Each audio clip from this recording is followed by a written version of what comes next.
Pandora's box is about to open wide. Welcome to Pandora's box, ladies and gentlemen. For those listening on the radio, that track that plays today is a song that me and Drew recorded a few years ago. Drew brought his looping equipment into the studio, and we recorded Apocalyptic World. As you can imagine, about how we're concerned that the world might become an apocalyptic world. I miss the improv songs. Yeah, it's one of those things. It's like, I think it was fun what lasted, but it's hard to keep up. Obviously, Yeah, it's one of those things that at some point, it's going to end. It was a good era. I think we came up with some good ones, especially that one, Lost Race of Telemar. That was one of them. Yeah, I liked the one. Drew might brought be in a flute at some point. Yeah, do you remember that one? Oh, you want about those ones that we? Oh, like the improv ones for Mystery Mondays. Yeah, I can't remember what that one was, but that one was really good. I remember one that went down really well was that one. What did we call it? It's on the Pandora's Box YouTube as a track. If you want to listen to it, Lost Race of Telemar. Not that one. It was one of the ones that we did at the beginning of Mystery Mondays, Drew, and it was more like purely improv than the Lost Race of Telemar. Do you remember? And it was like I remember you were doing loads of like Peruvian stuff, and then I randomly started singing into these vocals, and it was like, why did I walk this way? And then it was something like when the corn meets the hay or something like that. Oh, yeah. Yeah. God, I forgot about those ones completely. I could remember doing the looping ones and stuff. Yeah. But I forgot we used to do They that. were so crazy. fun, man. They were so... I wasn't even really included. I was just sort of doing the cameras. You would do a little bit. Every now and again, you just pan yourself and you would just repeat one of the words. To the camera or something. Yeah. I was there. Man, doing improv music stuff is so much fun. Imogen actually earlier on was showing us a song that she made in year 8 music. And cool. It was really funny. She did it was tragic. Do you remember the Amber Heard Johnny Depp trial when there was that really famous bit where Amber Heard was like, my dog stepped on a bee? Imogen's that was the big thing at Imogen's the time, sampled that and looped it. So it's my dog stepped on a bee. My dog stepped on a bee. My dog stepped on a bee. And then there's this sample clip of Andrew Garfield, the actor, going hee hee. So it's then leads into that. It's my dog stepped on a bee. Hee hee. And it's really funny. It's actually really good. That sounds creative, man. Oh, and then it's just got Johnny Depp going, were you there? Were you there? Were you there? Over and over again for the rest of it. Sounds good. Sounds like a banger. banger. And then it ends, and then it has a random Kylie Jenner going, rise and shine. It's just in the middle of it. And then it's just... I want to play the whole of it. Because you only showed me the first 60 seconds. I want to... Let's play it all on the radio. Oh, God. We'll play it on the radio. Oh, gosh. There you go. Oh, yeah. Musician. Make me famous. Start your music career. Musician. There you go. Oh, God. Tragic. This is quite a significant PB. Because this is the last PB, at least for a long time, with Bullwinkle here with us.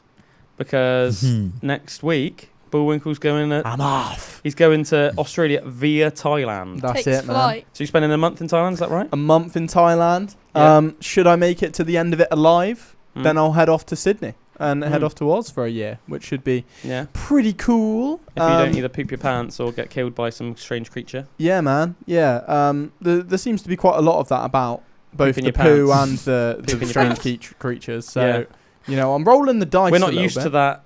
Us Caucasians not used to that Asian climate. Exactly. Bit sensitive. I have got some probiotics, which is going to be interesting to see how much they do.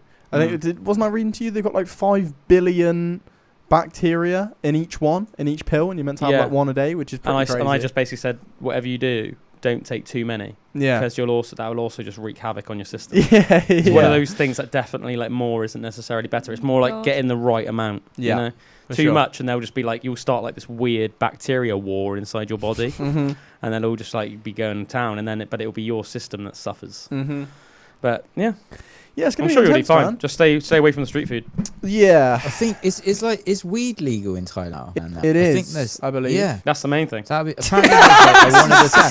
one of the towns is proper weed capital now. Yeah, I think it's probably Pi, which I'm I was watching some videos and there's loads of these shops popped up and that, and it looked really cool. It's like the new Amsterdam, but just loads of Thai people walking around. Yeah. Oh, I love that. Just like Amsterdam, but with loads of ping pong balls everywhere. Yeah, it's getting popped out at you. Wherever you look, poof. Just trying to chill out and have a little smoke. And that's just the way that they get your attention to come in their weed shop. Yeah. Come, kush. It's going to be a funny mixture. That's why he's going, really. That's why it's going to be a funny mixture of like debauchery and nature. Sightseeing. You know what I mean? Which kind of, I don't really know if they're supposed to go together, but I feel like debauchery sightseeing. The night times are going to be like a lot of drinking, which I don't even really like doing anyway, but you kind of have make sure you don't end up in a full moon party. Yeah, exactly. Got the full party. Just make sure you don't end up in a Thai jail. Yeah, man. Have you heard about that? They're like people strict over there. They are like pretty savage. Like drugs and stuff. I remember hearing about they're like British nationals and stuff that'd be like on holiday over there, and then they'd like meet somebody. To be fair, quite a stupid thing to do, but like they. This person was like they were, really friendly to like, oh, actually, like I've got like a friend in the UK. Could I like give you this package to like send back to the UK with them? And they're like, yeah, okay. And then they get like stopped in customs, and it turns out it's like cocaine and that. And then they'll literally like the Thai government will like throw them in this prison, but they're not like UK prisons. They're like nasty, unsanitary. It's like 30 people in like a little room. All just sleeping side by side, no like sleep, like no like mattress or anything, or like mats. Like imagine if I join a PB in 2 weeks' time, I just join the Riverside, and it's me in like a cell in Thailand, like, guys, it's gone wrong. It's not going well. Just a really big, mean-looking Thai dude behind you. Yeah. Oh man. Yeah, Meg's following this this girl actually on Instagram, or the girl's parent that's taken over the account, and it's like someone where that happened to in Thailand, and she's just been there. She's been there for 8 years, and they're like trying everything to get her out because it was her boyfriend that like kind of dropped her in it basically, and she didn't know what was in this backpack or whatever, and yeah, and it was she's got like life in prison or something. Dude, savage, isn't it? It's crazy. They pretty much that's what I've heard. They almost pretty much just like lock you up and throw away the key sort of style. It's like not tolerated. Like, and they're just like, no, well, you should not have been so stupid. And that's like that. It's like that's like their idea of it. There's no like, yeah, I definitely have to keep my wits about me. Like doing a lot of activities and stuff as well. Like I'm gonna learn to dive, which should be pretty cool. Something that I've always wanted to do, like get a diving license. You're a good swimmer, aren't you? So yeah, there's a lot of like whale sharks and stuff, which apparently like really rare, but like so awesome if you do find them. There's going to be quite a lot of activities that I get to go off and do, which like are quite bucket list, Yeah. Like I think at some point, exactly. I think at some point I want to go skydiving, but to be honest, there's nothing that like scares me more. As an activity that I could do, I would rather like go with great white sharks. I don't even really know if it's a fear of heights. I think it's a fear of like jumping out of a plane. The parachute. What I mean? To be fair, it's pretty logical. Basically, until you pull your parachute. But I almost feel like that's the reason that I need to do it. You know what I mean? Because if there's like a fear that I have that does almost paralyse me, which that probably will a little bit. If I can push through and do that, then it's almost like, all right, well, what can't I do? Take a video of it. What next? Yeah. hold a camera the whole time. Yeah. I really want to know what that feels like to like free fall. Yeah. Like just before the parachute and that, like, because the way they make it look sometimes like on those machines that you can go on that blow the air up like super fast, and it's almost like a similar feeling apparently, like.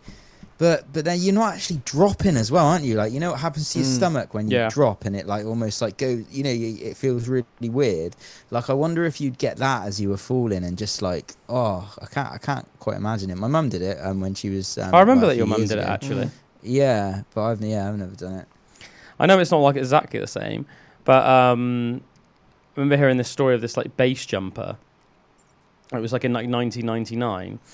And there was this like experienced base jumper called Jan Davis who participated in a protest against the National Park Service ban on base jumping at Yosemite National Park. And like the demonstration aimed to showcase the sport's safety when performed by trained professionals.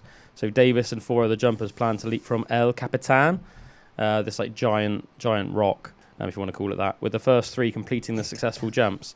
But on Davis's attempt, she borrowed equipment to avoid potential confiscation by park authorities. And because it was like unfamiliar gear that had slightly differences to her usual setup, Apparently, most notably, like the ripcord was mounted on the leg strap rather in the standard back position she was typically used to. And during the jump, Davis failed to locate and deploy the parachute in time, resulting in a fatal impact. She literally just like slammed into the ground, going like a ridiculous miles an hour. And apparently the accident occurred despite her extensive experience. Like she was like ridiculously experienced, like base jumper.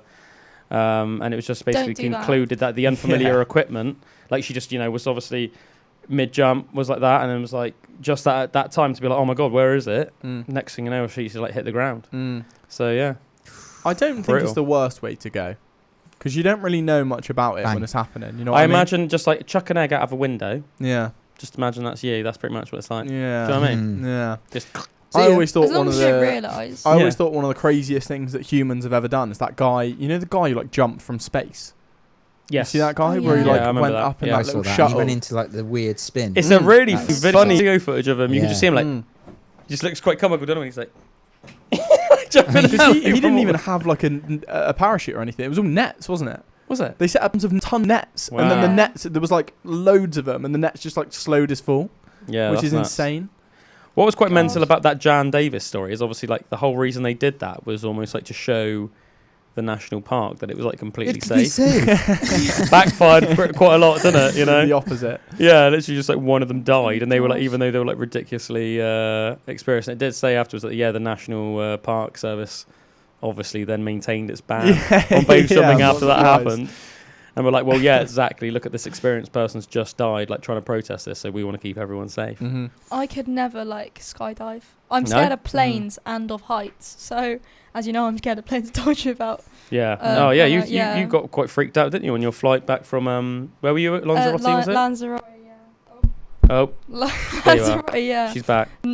I was on the aeroplane and I had an emergency exit seat, which I don't know why I was getting upset, but I just panicked. You didn't like the emergency exit seat? Did you feel like it was like too much pressure on you? Like if there was an emergency, you were the one that would have to like respond the quickest? Yeah, so it's much pressure that like everyone would be like turning to me, and everyone's hand, like life is in my hands, and I'm just trying to chill going home, you know what I mean? I don't want everyone's like life on my hands. And then like also knowing my luck, if it's like an engine fire, you're not supposed to open the door, and I'd probably open it because I'd just be thinking about just get out there, so I'd just open it and then I just get burned alive. So that wouldn't be very fun. That'd be pretty savage. That'd probably be my luck. I think you were definitely overthinking. 100%. Definitely 100%. I enjoyed it in the end, but I do agree with it. I think I've said on the pod before, I had that same thing. Like I had to stay on an exit row once, and I had to change seats with my dad because I was like, I always sit on the window just because I can't like looking outside. That's literally what happened. But then I was just like, I don't know why I didn't like it. It was almost the emergency exit. We talked about it. It was almost the call to the void. Like the whole time I was sat there looking at it, I was almost like, I want to open it. Yeah. You know? Literally. That's what I mean. What, to the point where you had to swap places because you thought you were going to open it? I didn't. I don't know that it's necessarily I thought I was going to, but it just was like an uncomfortable feeling of like. That's what I mean. I'm gonna do you know what? It's so funny. Or like the door's just going to fall over when you're leaning on like that little handrest, like the little armrest they have. Like, the door's just going to fall out. And everyone's doomed. I don't know about you, Drew, but I just wouldn't even think about it. It just wouldn't even bother me like at all. I also always sit on the window seat though. It was horrible. I literally, like, regardless of where we sat on a plane, I feel like that's good. You know what we've said? I have thought a few times about the, like your emergency stuff, like the life jacket, and when they're given all the. Oh yeah, I do think about that. And I'm like, God, how weird would that actually be if that happens? Like, do I know exactly what I'm doing in this situation? Do you know what I mean? Like, I thought that on the Greece one last time when I was just recently. It's pretty basic. I don't really mind too much attention to it. I'm just like, I know where everything is. Sitting with your headphones on. I think it's at the end of the day, it's like what they say: if like the oxygen fails, the little mask comes down, and then it's like, make sure you put on your mask before trying to help anyone else. I'm like, okay, cool. You got to make sure to tug it for the oxygen to come out as well. Jackets underneath, your life jacket's underneath the seat. Or pretty cool. Above you, actually. On Ryanair, it's above you. Yeah, but don't go on Ryanair because they're dodgy old planes. I went on Ryanair. That's why I was scared. No wonder you were scared. No wonder I was petrified. They're notorious for you, like their planes being like the worst. The last Ryanair flight I went on, the wall was like completely broken next to me, and it had like a little gap in it, and I was like, do you know what? dying. I can't even remember the last time I went on a Ryanair. I've been on too many Ryanair just flights, go on EasyJet. I feel like every time I fly, it tends to be Ryanair. I like EasyJet because I feel like it's like still very affordable, but they've got a good standard. It's almost like a bit like a Premier Inn, like, you know, it's not a 5-star hotel, But you know what you're getting, Gets you there and you know it's going to be a certain standard. You know the beds are going to be clean. You know you're going to get a breakfast. You know the shower's going to work. Like, you know. And you know with Ryanair, you're getting from point A to point B, so why not? Well, yeah, but I've always gone with them to Lanzarote though. They're more EasyJet, but that's only because it's cheap. Yeah, it's just a cheap one. They are cheaper than EasyJet. Yeah. Which is always a sort of that's why I always used to fly with them. When I'm flying to Thailand, I'm flying with Qatar Airways. Oh, that'd be which is meant to be like snazzy. the number one airline in the world. Yeah, I was gonna say that'd be fancy, man. That'd be nice. And it's like their newest plane as well. You don't want to go on like a long haul flight though in like a cheap plane, do you? No, that'd be terrifying. Yeah. No, I fully thought I was going to die though. I literally turned to my dad and I went, "This is the time I die. It's a sign that I'm sat here. The plane's going down." I actually was fully like, I fully believed the plane was going down, and that's why I'm sat in the emergency exit seat. Paralysed by fear. And then literally, and my dad was like, "How many times have you been on an aeroplane in your life, Imogen?" I was like, "Exactly. My chances are like doubled. Every time we go on, you're getting a bit closer. Now this is my time. Like, getting a bit closer to that that's crash. What I think. Every time I got on an aeroplane, I just prepare myself more and more because I'm like, I'm getting closer to it. Crashes used to be like way more common like 50 years ago than they are now. I know of like some people, like say like rock stars and wrestlers in particular, because obviously one thing in common that rock stars and wrestlers had, say in the 60s and 70s, was obviously that they'd be mad touring schedules. So they'd have to get like to opposite sides of the country, or in some cases even like abroad, like, you know, within like 1 week. So they'd be like on a plane pretty much every single day. And I think Ric Flair has survived something like 3 plane crashes in his life. That's crazy. Wow. That's Ric Flair the wrestler. And I know that what rock stars is it? I know there's a couple of rock stars in that I've like had like several been in several plane crashes from like back in the 70s and stuff. That's like that one woman from back in the day that survived like the Titanic sinking and like a load of other like fake boats sinking. She just was like on all of them. I think do you know what? I think we might have even talked about that on the podcast. There was a cat that did that as well. There was a cat that kept getting put on boats, and then every boat wasn't it like during the war or something? Every boat that it would go on, it would get like sunk. And the cat would just survive, and then they put it on like another boat, and then that boat would sink. The cat must have been like, for God's sake. Cats don't even like water. This is just a mockery. Yeah, mad, isn't it? Obviously, that's how like a lot of the members of Lynyrd Skynyrd died in a plane crash. But apparently they shouldn't have even like left the airport. Apparently that their plane, they'd run it into the ground, and it was like in desperate need of like a service and stuff like that. And like one of the wheels was a bit dodgy, and all the rest of it. And they were like, "Yeah, no, it's all right. We'll sort it out at the next airport. Like we just need to like get to our next destination." And then they definitely should have not done that because plane ended up crashing. I'm probably getting close to a point where I've been on more plane flights than I have like buses. I was thinking that the other day. Yeah, it's not very often as an adult you go on a bus, is it? No. You didn't take the bus to school, did you, clearly? No, I didn't. No. I did. I had a lot of bus rides from Pennington. Yeah, I had a lot of bus rides to school. Yeah. From Puritan. I used to like that big coach. I'd get like big berry. Especially when you get to year 11, I'd you're always back have at my the bus. book. Yeah. Were you back middle in year 11? Year 7 I was back at the bus. Oh, was it year 7 you go back at the bus, then you like go down? No, I just would always make my way to the back of the bus and I got free for all in our No, we had like specific places to sit, like year groups. Year 7 at the front, then each year you work your way back. So in year 11 I was on the back row like with my mates. That makes sense to me. Cool in our days they it was play like music Wild as West. well at the back.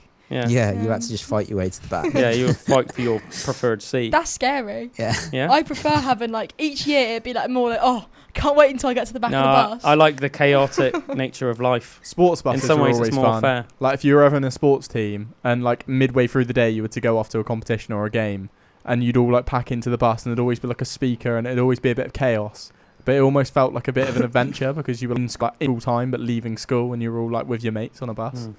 That was probably the ones I enjoyed the most. Has anyone ever had like a really bad experience on a plane, like someone just mental or somebody really annoying? Or I had or a like family an emergency changing a baby in the middle of the aeroplane on the tray tables in front of me, like a poopy nappy in front of me. Those trays are for eating, aren't they? Yeah, and they were changing their baby on it, like at the start of the flight as well. Imagine so if you didn't know that and you're having like less than an hour into the flight. Seatbelt sign went off, tray tables can come down. Straight away their baby got changed in the middle. So then it just stank of poo the whole time. I've never really thought about it, but like, what are you supposed to do if you have to change a baby's nappy on a plane? Because like, there's some bits. I guess you can go to the toilet. Oh, is there? Apparently, like a designated on some planes, changing there's area. like this. There's a space for you to do it. Oh, is there? Apparently. I was going to say because the toilets are quite cramped, aren't they? My mum said that when we were like little. Because she was next to me. She was like, they shouldn't be doing it there. They should be like in the bathroom. There's at least like a small space for you to be able to do it. Like you're supposed to, or go to the back of the plane where it's. You like, would be worried that like a bit of poo way. particles would go on the tray. Then if literally. if you ate some food on it afterwards, that'd be pretty rank. They didn't care though.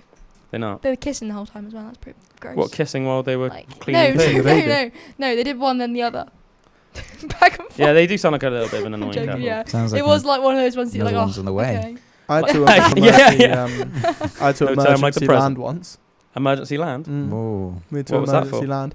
Going to America, there was like a crazy big storm. I think we flying to Florida maybe, and I think we ended up landing near like New York or something like that. It was, I can't quite remember the details. Free trip to New York. But yeah, we had to land somewhere before like the closest place because there was just a massive thunderstorm and flying like down. You were going through the clouds, which took ages, and it was just like tush, tush, tush, tush, like flashes of light. That's mental. And I think also like planes get struck by lightning a lot. Yeah, I've heard that. Yeah.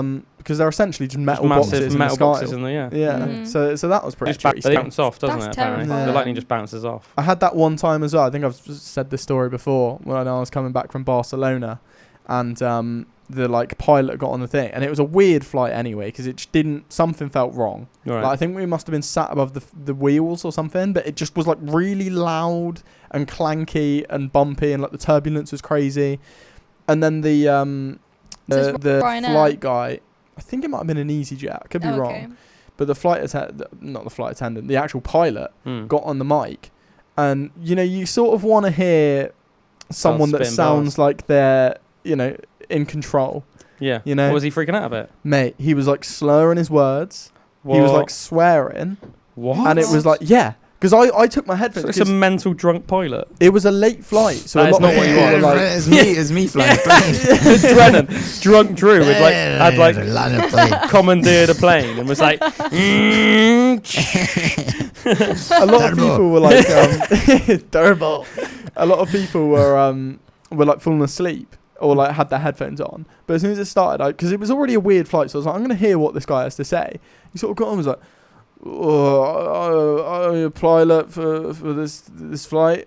And then he was just going on. It was like, swearing in between. And I was sat there looking around going like, this ain't right. This ain't right. So that was probably the freakiest one, I'd say. Were other people panicking, or was it just you? Oh, I'm sure they were. Could you see? I doubt you were panicking outwardly, were you? No, I remember I made a note on my phone. Have you still got it? I might die. I think I probably do. My girlfriend at the time was asleep next to me, so I like made a note because I was like, I'm not gonna wake her up to like freak her out, but I was like, I'm gonna tell her about this later because that was a bit of a mental. Like, I did sort of think, are we going down here? Is this?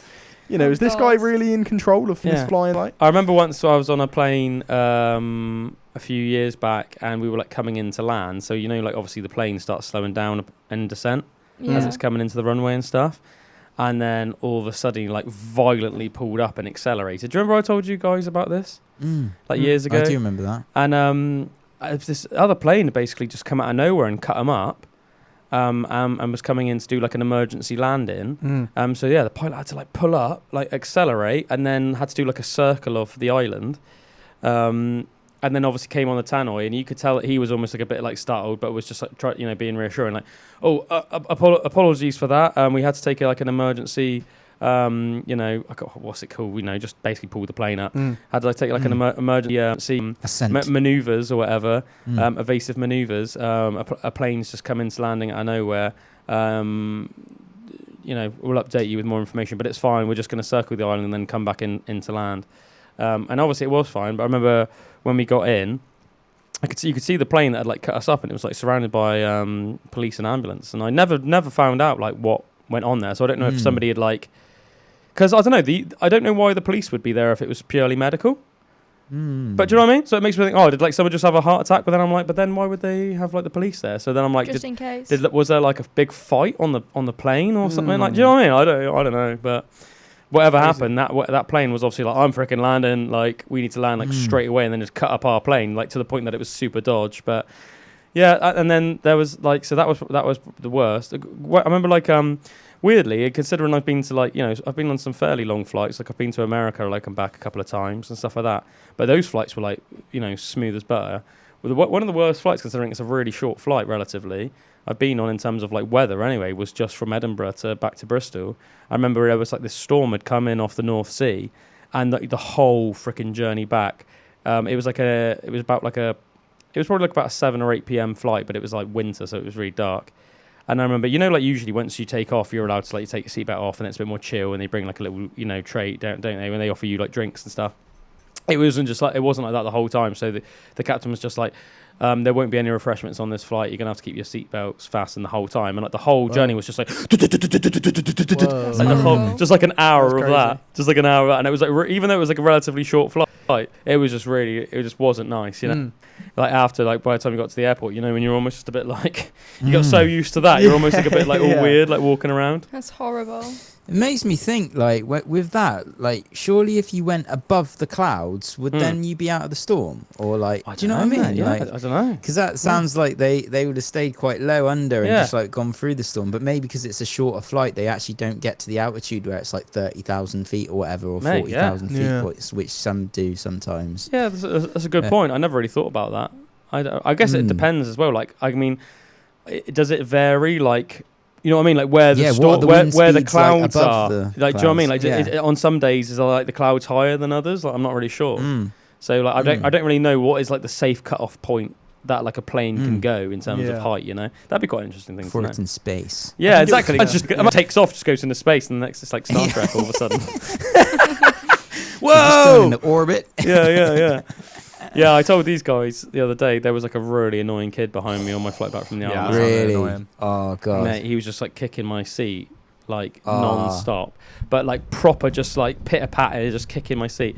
And he didn't have like a dad with him; he just had like a mum. But the mum was like, to be honest, just like a really weak mum. Do you know what I mean? Like it was almost like every now and again she'd just go like, "Come on, darling, please don't do that," and he'd just be like, "No, I'm going to do what I want," and then he'd just carry on kicking the back of my chair. And like, and then in the end, I just like said something to him. I was like, if you, in your head when you're like, right, one more time, and I want to say something. So then he just did it. So then I just like turned around so he could just like see me through the little gap in the chair. And I was just like, "Can you please stop doing that, mate?" And then he was just a bit like, and then, but I thought I'm not gonna like turn away until he actually says he's not gonna do it. So I was like, "Can you please not do that, mate?" And then he just went. And I was like, "Thank you." I was just like, "Thank you," and I just turned around, and then he didn't do it after that. But I thought, like, mate, I thought that they need a bit of those boundaries sometimes, you always hear like constantly testing the boundaries until like someone actually like puts it there. I mean, I don't know if he doesn't have a dad, but they always say, don't they, about like single mum homes. Like the kids, sons in particular, are like way more likely to become like display antisocial behaviour because usually like a father figure will keep a son in check, like, don't you do that, like, you cross the line. Like there's this me and Meg like we're talking about it because there's this like kid by us that we find really annoying, like but there's a mum and dad, but they're just their style of parenting is like just let him do whatever he wants and never raise a voice or anything like that. But I think if you do that, you've still got to have like discipline and set boundaries, because we were like sitting in this cafe and we were all there, and they had this like down the middle of the cafe there was like almost like fence thing like separating the booths and stuff with all these like fake flowers all going through it all and that. And this kid was just doing laps of the cafe, like running around, like running behind the counter and that, like where they were serving the food and stuff, like pretty dangerous. And we were just like, what's going on? And then like going up and next to people who were sitting there in the booths and like pulling all of the decorative flowers out and that, and we were just like, who's gonna tidy that up? And it's just rude, isn't it? And like and going up to these people and sitting next to them, and they were all like, the people were being nice and like, oh hello and that, but I was thinking, if that was me, I'd be so annoyed. Like, definitely. But I mean, it's important, isn't it? Like, if to be fair, she doesn't really do it, but like, if Evie ever does like play up in public, I feel quite like embarrassed about it. Do you know what I mean? And I'm like proper like, don't do that. You know what I mean? Like, because I think, do you know what I mean? You don't want to be one of those families, do you? That like everyone else is like, oh god, look at them. They can't control their child. It's like what we were saying earlier. I was a little poop when I was younger as well. Like my mum and dad's told me stories when you went hiding in the mall. So I hid in a mall in America, like just like like in some rails for like about an hour, and they had all the police looking for me all around the mall. That's so funny. That was really, but like another time in America as well, like I would like throw tantrums if I wanted something until like, you know, and I remember like being in the Disney store and like literally like wanting this like Pocahontas like playset, right? That had like the knives, so it had John Smith's knife and stuff like that. He always had so it was like really cool, but like. Yeah, and I screamed the place down. I want John Smith's knife. But mummy, I want it. But I got it. Like, I remember having this like thing, and it's crazy. Like it was almost. But my mum and dad were quite young when they had me relatively. Like they were like, you know, mid to early 20s. And I don't know. I just played them right up, you know. They were young themselves, so they were probably. I think with your first kid, you're always trying to figure it out anyway. But it's probably a bit easier for us, Drew, because we were like obviously older than your parents were. So like, if we compare ourselves, what we were like, say in our early to mid 20s, sorry, like you're also already trying to figure out stuff yourself. Like you haven't really come full circle in your own development. Do you know what I mean? You're still like almost like in that youthful. I couldn't have a kid now, man. Nah. So you just wouldn't have almost like that life experience yet. Better to be just like, you know, living your life and figuring things out. I definitely had my little poo moments as well. I think I was quite like a troublesome youth. Giving your mum a bit of jit. Yeah, I can remember once in Turkey we went on like a family holiday and they did like this like glass tortoise thing where they'd like make the tortoise out of glass, and I really wanted one. And the guy was just clearly like ignoring me at the stand, and I think I like proper kicked off, and you know, like you said, Drew, screaming the house down a little bit, not happy. Not having it. I remember we got back, and I think my mum had said to me, she was like, "Even Josh said he was embarrassed to be your brother today." Even Josh, like, you know, if Josh said that cut deep. Yeah, I remember the time even being like. I love the idea that she said that, and then you just look over her shoulder, and Josh is just like, just looking like. Looking a bit like disappointed. I remember at the time being like, "That's not very good." Do you know what? I was like, I think I was weird because when I was a kid, I was always very well behaved for my parents, but I was very naughty at school. So like, if you ask my parents, like, apparently I was always pretty good at doing what they said. I would never really give them much jip. Like I do like naughty stuff every now and again. Like, I remember once. I don't know why I know I did it. Like I took a permanent marker and I just went around this room in my parents' house and I just wrote Calum about 5 times on the wall. Do you know what I mean? Like why would you do that? And like obviously, yeah, it's such like a moronic thing to do, isn't it? I was only about 5 or something. Do you know what I mean? But it was only just, I was literally just like, and then how can you deny that as well? I remember my mum just being like, Calum, did you do this? And I was just like, no. Yeah. Do you know what I mean? So like I would do like stuff like that every now and again, just like real stupid. But like I wouldn't like I wasn't really that naughty when it came to like wanting stuff. My brother was like way worse than me, but in school I was quite disobedient, I would say, or like I don't really know how to explain it. Mischievous. Like, yeah, like mischievous and like never like malicious or anything, or never would be like disobedient for the sake of it. But like sometimes if I couldn't make sense of something, well actually it's not the case. I was going to say if I couldn't make sense of something, I would be disobedient, which is the case. Do you know what I mean? Like I remember like tapping on I remember being in like the canteen, Drew, you know, and there was like the metal, like I don't even know what you call it, you know, just where like they had the food, it was like metal. And I remember like counters, like standing there waiting, and I remember like having like a couple of £1 coins, like one in my right hand and one in my left hand, and I was almost just like tapping on the thing, and I remember Mr. Whore as his name was. So much emphasis. Yeah, I remember being like, "Don't do that, Calum," and I remember just saying, "Why?" And it just full on triggered him that I said why rather than just doing it. And I remember he pulled me out of the queue, like went frickin' berserk, gave me such a nuttering, such a BOLLUCKing, and then made me then go like stand at the back of the queue, whereas obviously I was about to get served. And I remember just not being able to get my head around that, being that is like mental. But you could tell with him, I think it was just the fact that what I said, and he was like in his head, he was like, I'm ahead of year.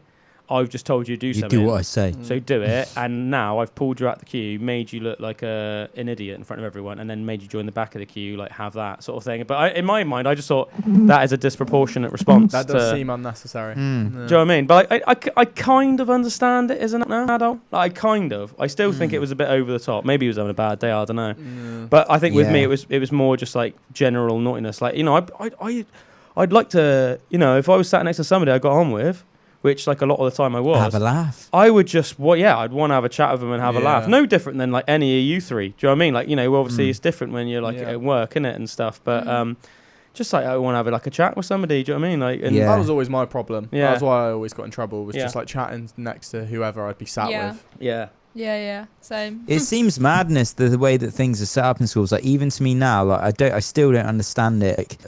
Like at this age and having kids and that as well, thinking like how much you could learn or how much you could do and be like what's the word, like more like proactive and if you weren't just sitting at desks all day and just like having to just learn information and interact in that way that you do in school. It's like it's almost teaching you to be like this model obedient little student, but that isn't the way that you learn. Like my learning that I do now is like in a workshop or like, you know, have an experience with a camera or like doing something that's trying to achieve something, but you feel so much more fulfilled by doing it that way, like practically, you know. Like I'm a way more practical person than I am just sitting there like regurgitating information. Sit down, shut up, and honest. I don't want my kid to go to experience that even. Like I want him to learn like you know, in a more interactive way. It's because they tell us that it's crazy, like what it would be like in the real world and in a workplace. So like, but the thing is, it's not. Really, I used to get like in primary school before I went to secondary school. They said we had 2 minutes to change for PE, and if we weren't, then we weren't going out for PE or something like that. But that's not how it works when you go to a gym, is it? When you're in the big when you're in the big school, you get a minute, and if you're not there, you get like told off for that lesson. See, that's mad. It was never that. We didn't have that. And then in secondary school, it was nothing like that. I got as long as I wanted. We sometimes took like 15 minutes. Yeah, I think we got 15 minutes or something. I can't remember, man. I can't remember there being an official rule. As far as I'm aware, it was like you'd go like when everyone's out, they're out. Yeah, you'd go in the men's changing rooms. You'd get changed, and obviously it's like you weren't rushed, but at the same time you didn't dawdle. Do you know what I mean? But you didn't remember really getting in trouble for being like late. Can you? For like getting changed, yeah. Yeah, it's like you get told off for being late for stuff. Like in the real world, nobody would have this. Yeah. You'd have to be there dot on time or before. A lot of the time, like with college and stuff like that, they're like, college won't take that. College don't care. The thing is, it really just depends on like what you're doing when you're older, though, and everything. Do you know what I mean? Like, what is your job? Like, you know what I mean? Like, is that So it's like it really depends, isn't it? Yeah.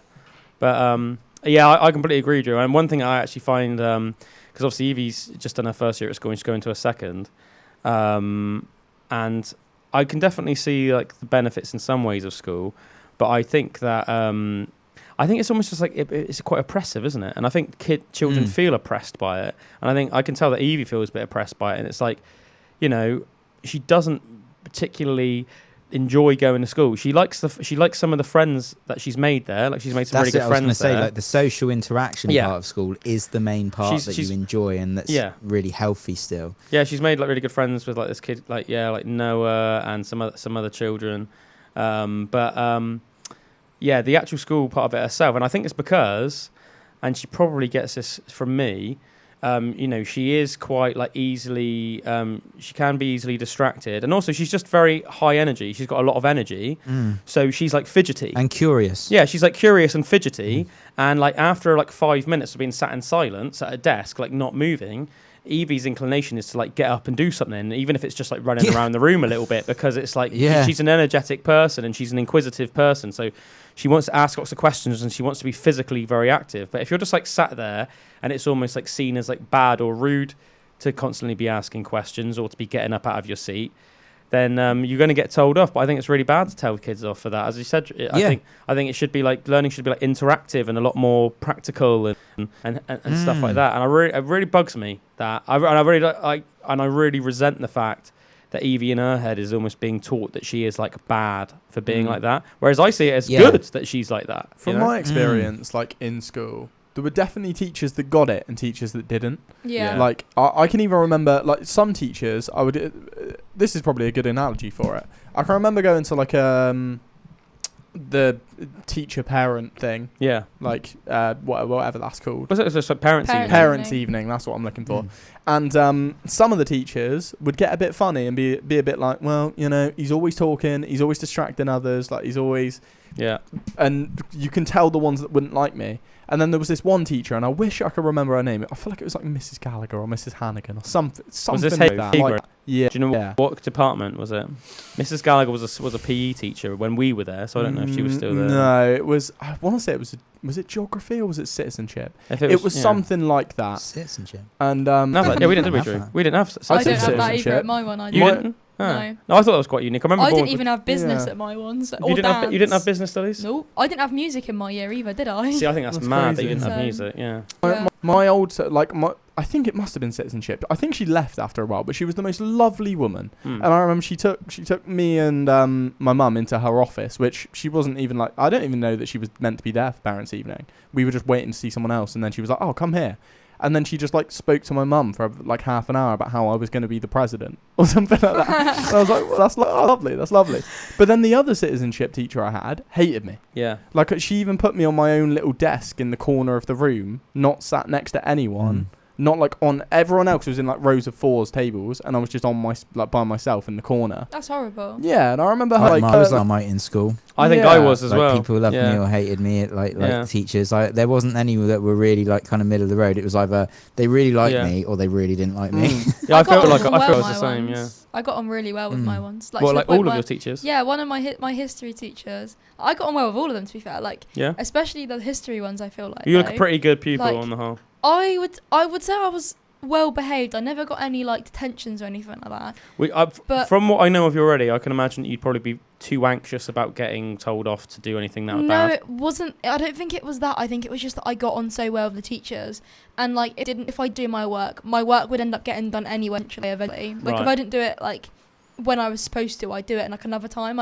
It would always be done, so there was nothing they could really complain about. I just get told off for talking, and then in like English, I'd get told off for not having my work done then, but then I'd just say that I just needed like a second. I had too much in my brain that I couldn't just sit down and write at that point. So she'd give me like 5 minutes, then I'd carry on writing. And then in like history, I couldn't concentrate on what she was saying and like I couldn't do everything all at once. I had to like have something to do whilst listening to her. So she'd give me like Play-Doh or like a whiteboard and just get me to draw or like mess around with Play-Doh just so I could concentrate. And I thought that was quite nice. Like they just helped me in that way. So that I didn't have to feel like with your daughter, like where she's like can't ask questions or that. They like helped me and give me stuff to do whilst I was doing that. Yeah, that's pretty sad. It's because I'd always draw on my books and I'd get told off for it. So I'd have to like they'd give me a whiteboard and say draw on that. Or they'd get me to go up to the big whiteboard at the front and draw on that. That was in year 11 as well. That's good. Pretty embarrassing. It's like seeing maybe that's your personality. Yeah, it sounds. I think it helped that my brothers got on well with most of the teachers as well. So the ones that so they already knew you. Yeah, so they already knew your family or whatever. Yeah, and I think it helps that I might not always have been like the best behaved, to be honest, but I wasn't bad compared to others, and I was also always really polite. So it's like if they did tell me off, I'd just be I'm really sorry. That's the funny thing. Like in my mind, like I think I was polite. Do you know what I mean? Like if I ever spoke with a teacher one-on-one. But I think, a bit like what you were saying, Drew, I just think for some reason, like certain teachers just take badly to you. Yeah. And other ones, like really like you. Like I can remember Mr. Simpson, it was almost like he'd almost like go out of his way to help me. But and luckily he was the deputy head, so he was like the second most powerful man in the school. Like we had like a really good relationship. You know what I mean? Like he like literally actively would like step in and like help me against other teachers like Mr. Shaw that like hated me. Maybe it's just a boy-girl thing then, like. I don't think that's the case. Because I know that in my year there was most of the ones that were like misbehaved or disliked by loads of teachers for no reason were boys. It was never really girls. I think that boys in general are more likely to get told off for the same reason why men in general are more likely to get arrested. Because it's that whole thing. It's like, you know, it's that, I don't know if you guys have ever looked into statistics. It's like 90% of the population, or like 80% of the population, whatever it is, will act within a sort of like a similar boundary regardless of gender, regardless of sex. But like the most extreme 5% will tend to be male. Do you know what I mean? So it's like with women, you know, so yeah, it's like in general, we sort of crashing cars and stuff as well. I read that one before, and that's why I think like 4 out of 5 like violent prisoners are men. Do you know what I mean? It's like you know, and it doesn't mean that obviously men are just like every man you bump into in the streets is going to like assault you. Of course not. But when you get to that like top 1%, the majority are going to be like men, for like, you know, because I think it's all to do with like testosterone and stuff, isn't it? There are other things as well though, with like, you know, where women are more like the top 1% and stuff. It depends on like a case by case basis, but yeah, I think when you have like behaviour in general, probably men are a bit more likely to. I think especially when you're like in that secondary school age. Do you know what I mean? Like when puberty kicks in. Yeah, and that year as 9, well, year and 10, year 11. Everything gets more intense, and you're just like going for it. There would definitely be lessons that were a bit of like a blowout, where it would be like you'd have to, you know, say you were going into maths and English, and you'd be like, all right, I've kind of got to concentrate on this. Then you might get to a lesson, say French or something like that you don't really care about. And I can remember just being a bit like, well, do you know what? Funnily probably enough, going to end up with a detention for this. That but, was you know, more of like art. Like I cared about it, but it was just more of a relaxing lesson. The teacher just sat at the front and you just. Did that was like stuff. music for us, wasn't it, Drew? It was like super chill, but not necessarily because it wasn't challenging in any way. It was just more like because you like it so much. Like, what wasn't to like about music? We'd have to like learn some randomly about Gershwin or something, but that was always quite fun. It's also quite like not easy, but like easier stuff in it. It's not like if you miss out on the lesson, that's it, you cooked. Like with maths or something like that. If I missed out on a lesson, I was screwed. I was never going back to that. I was never getting it again. Because it's like you own that lesson to do it. So I think with things like art maths and that, it's different. With like I was never like bad at maths, but like it just didn't really interest me enough. And then I think once you get the same with me. Once you get into that like year 11 GCSE style, when you're starting to learn more you know, algebra. Yeah, like algebra, and when you start going like really balls deep on like it's serious, isn't it? Yeah, like what's I'm trying to think of an example. Pythagoras? Like, you know, when it's like you need to like times this, divide by that. You know, when it's like almost like it's very complicated calculus essentially, and it's like like now as an adult, I would sit down and I would take the time to like break that down all apart, and I'm sure it wouldn't even seem that hard. But when you're like 16, it's really hard to like concentrate on something like that when you've already got all these other things rushing in your head, and you're thinking about whatever girl you're into at the time, and you're thinking about whatever you and your mates are going to do, or whatever you've just enjoyed doing, and how hysterically funny that was, and whatever else you got going on in your life. And it's like, you know, you think all these other lessons as well, and it's like almost like it's too much attention. It requires too much attention, and if you're not willing to devote that, which you're probably not if you're like a pretty normal 16-year-old lad, then it's just you're probably not going to put that much effort into it. I definitely found the teachers that I did like end up building a relationship with were the ones that I ended up doing better in their class. Oh yeah, I mean there was definitely a hand-in-hand correlation between those two things. If I got on with the teacher and they respected me, I'd be far more likely to respect them and then therefore learn a lot more in their lessons. Yeah. Funny enough, what we were saying earlier about like with like guys and stuff, how much like hormones. I remember hearing that like a 16-year-old lad has got so much testosterone that he's like he might as well essentially be on steroids because really you've got so much testosterone when you're like 16 years old. That's crazy. That like your testosterone levels are so high that like compared to say like a 30-year-old man, you're essentially like on gear. God. And do you know what? I think back on that, and I actually think like I'm like I can see that. Because I remember, you know, when you just almost feel like you've got like never-ending energy, like testosterone. One of the things it does, it like does give you a lot of energy, but like never-ending like vigor. Do you know what I mean? Like, I just felt like I've almost felt like almost like so like, you know, when you're almost like in heat, but not necessarily in a purely like not like in a mating way necessarily. Do you know what I mean? But like mating way. Ready to go. Yeah, you're just like freaking ready to go every day. Do you know what I mean? Just like ready to go, like whatever it is. Well, ready, like the party, I'm freaking there. Like, you know, it's like you're just like a freaking like a raging bull, aren't you? When you're like 16, you know, you're like a raging bull, just ready for anything. Like at a moment's notice, it's like I'm still waiting for that stage to happen. I don't think it never happened to me. I got a question for you guys. Yeah. If you retook all your GCSEs now with today's type of papers, do you reckon you pass them? I only did my GCSEs like. I'm not that old. I know. I don't too but different. like I did. I mean, like not those papers. I don't like know. if you resat them with like next year's papers, do you reckon you pass them? Like I don't know enough about what you have to do now. Coming up 2 years ago, and I wouldn't pass it. I wouldn't. I certainly wouldn't want to give like a cocky answer. Like I think I'd find it easy. Or do you reckon you get the same results? Well, I don't really know. I think that like if I learnt nowadays and I had prep time, I think I'd do better. I think just going straight into it. If I just gave you the papers now, do you reckon you get? Oh, I'd fail. If you gave me the papers now, I'd fail. If you gave me time to learn for like a year, I think I could probably. It's a bit like we were talking about Batman the other day. Yeah, give me a year's prep time. Give me prep time. I'll take down any. I think it depends on the subject. By the time you come back from Australia, you got. I think my prep time. I think things like chemistry and maths would probably be so specific that I wouldn't be surprised if I wouldn't do so great.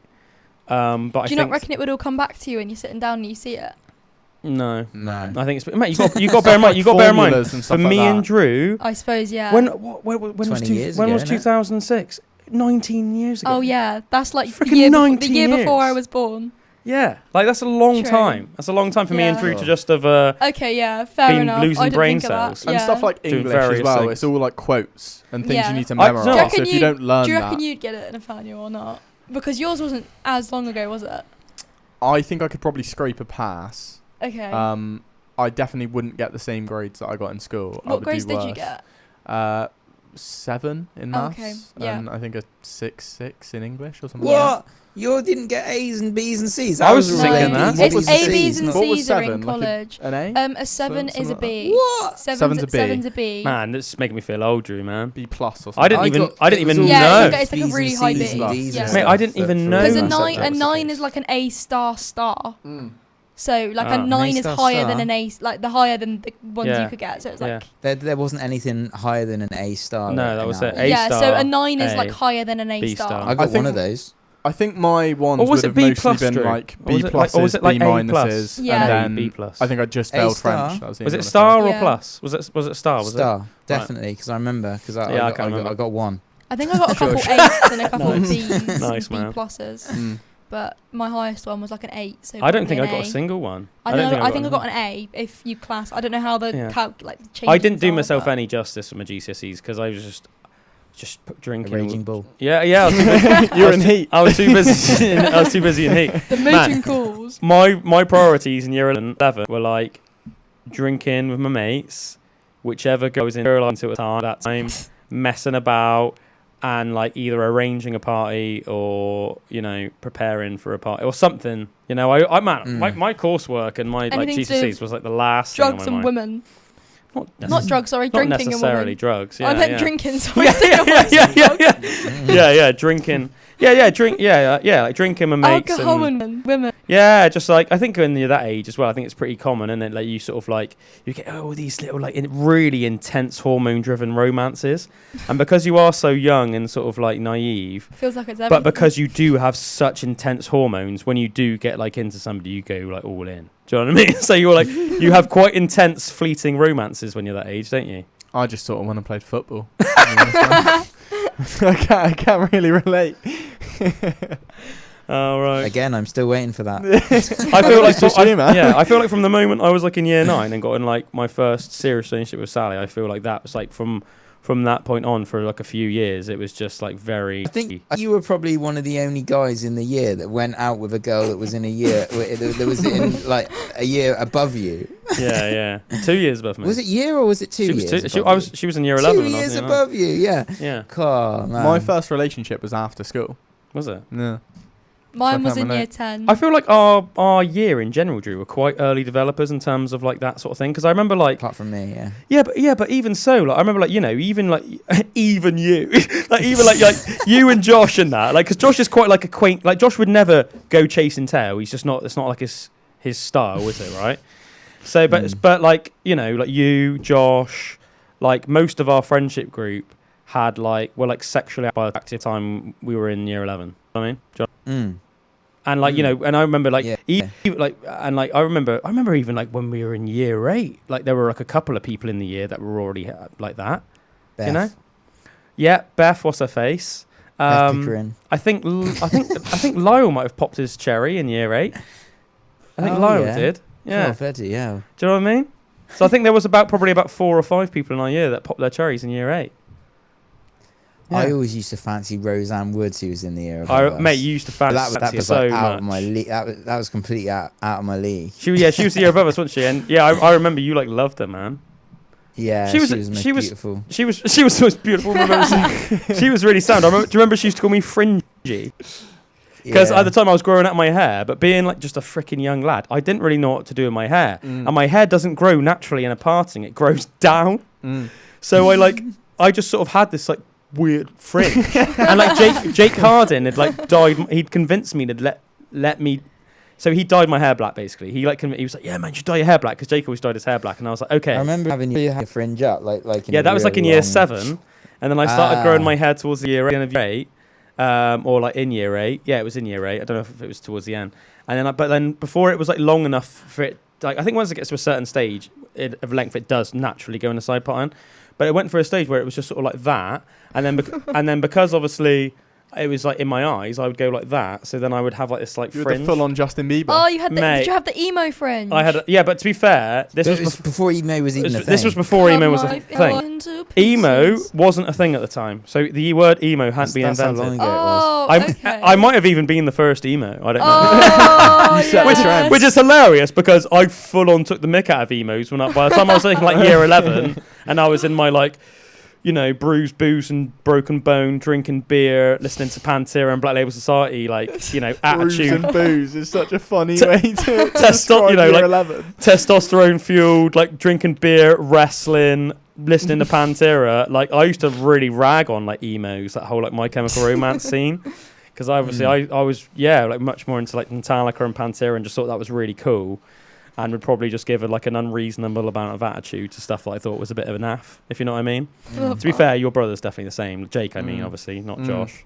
But, you know, when it's almost just like, if you think in your head something's naff, you just like rag on it. Yeah. Jake's definitely like that as well, isn't he? He'd just be like, that's really sad or whatever. But, so I had this like weird emo fringe, essentially, this black emo fringe, and she used to call me Fringy. And I remember she was grossed out randomly by feet. That's a weird thing I remember about Roseanne Woods. Oh, I don't like feet. That. You don't like feet either?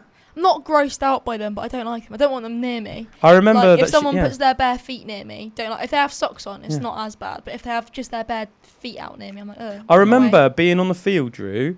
I bet you I were there, and we were with like some other people. I think like it was like a couple of people and a couple of people from her year.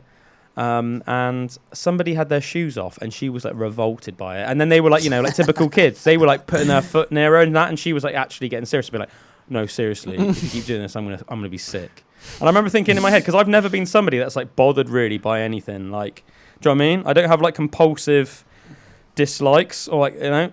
So I remember just thinking like, oh, it's really weird that somebody could be like that, like to that level, like affected by just like something like a foot, you know, like. Hate feet. They're just weird. So does Roseanne Woods, apparently. They just don't. I wouldn't throw up if they came near me. I just probably would be like, get that away from me. Would it have to be? Do you hate your own feet? I don't really like my own feet. Would it have to be like full toes out, or like even and just no? In socks, it's not as bad. Right. If I can, I think it's more the toes. Right. I don't like toes. They just gross.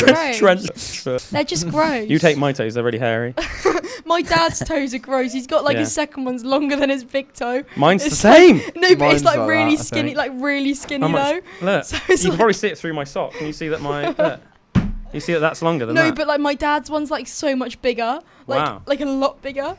Cool. My boyfriend's got like two webbed toes, which is disgusting. It's absolutely your boyfriend's amphibious. Not only is his second toe longer than his first toe. He's like Kevin Costner in Waterworld. Yeah. That's what I was thinking. I hate it. Can he swim really fast? No, he's terrible at swimming. Oh, he puts his feet near me and I say go away. Hands and feet go like webbed when he goes in the water. What is he on about? What does that even mean? He's not terrible at swimming. He is good at swimming. He's just not as good as me. So. Are you like pro swimmer? Are you actually like a really good swimmer? When I was doing swimming, I was like 8, and I was swimming with all the like people in year 11, like 16-year-olds, and I was repeating the year when over you and were over in again. Year 8? When I was 8 years old. Oh. I was swimming with like the 16-year-olds, and in the last thing of the swimming groups. What? Sorry. So this wasn't in school. No, this is just like outside of school. It's like so a you hobby. did like swimming. I just used to do like swimming lessons, in and groups then for 16-year-olds. I was swimming in the highest group they had with the 16-year-olds, and I was repeating the year over and over again, just so I could breaststroke. Breathstroke. I call it breathstroke. It's cool. I quite like doggy paddle as well. What's cool about that? Because you do breath. All right. I mean, a bit pushing it to say it's cool, though, isn't it? I didn't mean to say cool. Now cool is one of my words that I just say, like, it's whatever. It's fine. I'm not going to judge it for it. But yeah, I was swimming for like 4 hours on holiday. Like, I love swimming too. Yeah, it was great. One of my highlights of my little holiday last week, obviously apart from catching a shark. Dun, dun, dun. Oh, mate. Jaws. It was just swimming in the sea. I love a sea swim. Mm-hmm. I'm a sea swim. I love how like don't buoyant. like the sticky salty afterwards though. Like when you come out of the sea and it's like I can imagine your hair feels all like brittle. Well, not brittle. It feels like rope and straw, and then your skin's it's got something in there. Feel like you a bit like a slug. feel the salt on you, can't you? Yeah, I feel like a bit like a slug that's been salted. Yeah, it's gross. Yeah, like when the salt dries on your arms, and it is almost like sand, but it's not. You got to like rub it off. And I do definitely feel like I need to wash my hands after like swimming in the sea. I need to like full on body like detox from like. For like an hour long shower, just standing in the water, getting it all off. It's horrible. Yeah, I was like, don't like the feeling at all. It was quite like a swim heavy holiday where we basically have to get like a hotel with a swimming pool because Evie loves swimming. So what I would do like some days was like before we go back to the hotel, I'd like swim in the sea, and then I would like dry myself my upper half, put a t-shirt on, wrap a towel around my waist. And then I drive back to the hotel like that, and then I'd just take my t-shirt off and then just go straight in the swimming pool, and then I'd like shower after that. So I'd be like from salt water to chlorine water to shower, and then be ready for like dinner. Getting all the sorts. I know. All the types of water. I know. Water boy. Yeah. Water boy. Sorry, I think that's really funny though what you said, because I've never heard him say. Josh said that when he's in the water, he feels like he's got webbed hands and feet. I think so. I think it. Maybe it's not that. Maybe it's that his hands and feet like dislocate. I think that's what he says. Like that's why he can't really swim. That's such like a weird thing that Josh would say that I just wouldn't get. Do you know what I mean? Do you know what I mean? Like I just don't get that. I just don't get that. That's so weird. Josh, how does that I love work? you, but you are sometimes you are a funny fella. Explain the sea is sort of his enemy, to be fair. Yeah, he's never liked swimming. He didn't like fish. He hates fish, doesn't he? Yeah. What, like eating them or like just the look of them? No, eating them. So he only he eats tuna and I believe cod, and that's it. Oh, okay. I don't think he eats anything else. Is that right? That's what you said, right? I'm pretty sure that's right, isn't it? I don't like fish I think even that, if he deeped it, he would find a bit weird. Yeah, I know that. Yeah, what do you reckon, like cod? Because I know he eats tuna sometimes. I don't know if he does anymore, unless his hatred has grown. Yeah, I'm not sure. My experience with him and fish has always been that he doesn't like when I order fish anywhere. Yeah. I don't like fish. It is weird how many things like gross Josh out, isn't it? Yeah.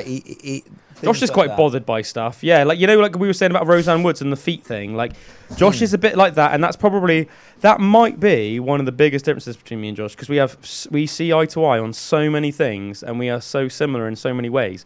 But as I was saying, with like why I thought it was funny about Roseanne Woods, or I remember like my friend Hannah or our friend Hannah Curry in school, Drew. I remember sometimes I'd be like round her house, and she'd have this weird thing where if she was on her computer, she could not abide it if somebody was like looking over her shoulder or like looking at the computer screen at the same time as her. But to the point where she'd like be like actually seriously be like, sorry, I know this might seem weird, but can you not do that? Can you not do that? She's like, I don't know why, it just like really bugs me. And I'd be like, oh okay. But I just wouldn't get that. Like Josh is quite, he's like, and don't get me wrong, I get this, what I'm about to say, because this is has a more like obvious reason why you'd be like this. But you know how like Josh, like, he, like don't talk to him in the cinema. I said that's obviously I think that's pretty reasonable. Yeah, agreed. I agree with that one. But still, I think there, at least to me, is an acceptable amount of communication. There's a little like glance if something cool happens. Yeah. And you'll be like, Yeah. I think there's almost like a quota. Yeah. / acceptable amount of communication. At least in my, I don't mind. Get me wrong. I accept that to an extent. This is in the eye of the beholder. But I think socially, there's a point where it's suddenly considered unreasonable or disrespectful. Yeah. But if you're really quiet and it's only every now and again, that's forgivable. But with Josh, it's no. Yeah. Nothing is forgivable in the cinema. Oh. Just be quiet. Don't look at him until the credits come up. Don't breathe near him. Don't breathe near him. Don't breathe loudly. The impressions I'm getting, because I don't know Josh. The impressions I get from you guys is crazy. He's like an evil, funny person. No, you'd love him if you met him. You'd love him if you met him. He's so funny and unserious, but then he hates. Oh no! You talk to him in the cinema. No, you over. Honestly, he's such a nice guy. You'd love him if you met him, but he's just he's just particular about certain things. You know. Fair enough. Just particular. But also would never kick off about it. No, he wouldn't. No. So he wouldn't kick off. I think that you would sense though that he was unhappy. You'd get the feeling. Yeah, you'd just like sense death stare at you. Yeah, you'd pick up on the social cues. Okay. Yeah, you get the hint. You'd be like, oh, Josh ain't digging this. I know to shut my cake hole. You know. Like when I remember looking at him in the cinema, and he wouldn't look at me and just stay at stare. Yeah. That's carried on staring at the screen. Yeah, that's it. And I'm like, oh, okay. Yeah, You can definitely see me looking at him. Yeah. Oh, yeah. That's it. That's the funny thing, because you know that he knows, but he's not going to show you that he knows. And then you're like, okay, I get it. I get it now. That's what's funny. But yeah, that's a hilarious thing about Josh. Then that he feels like his fingers and toes are dislocating or whatever. Yeah, we did get. So weird. I don't think he's really swam much since he got attacked by that sea urchin.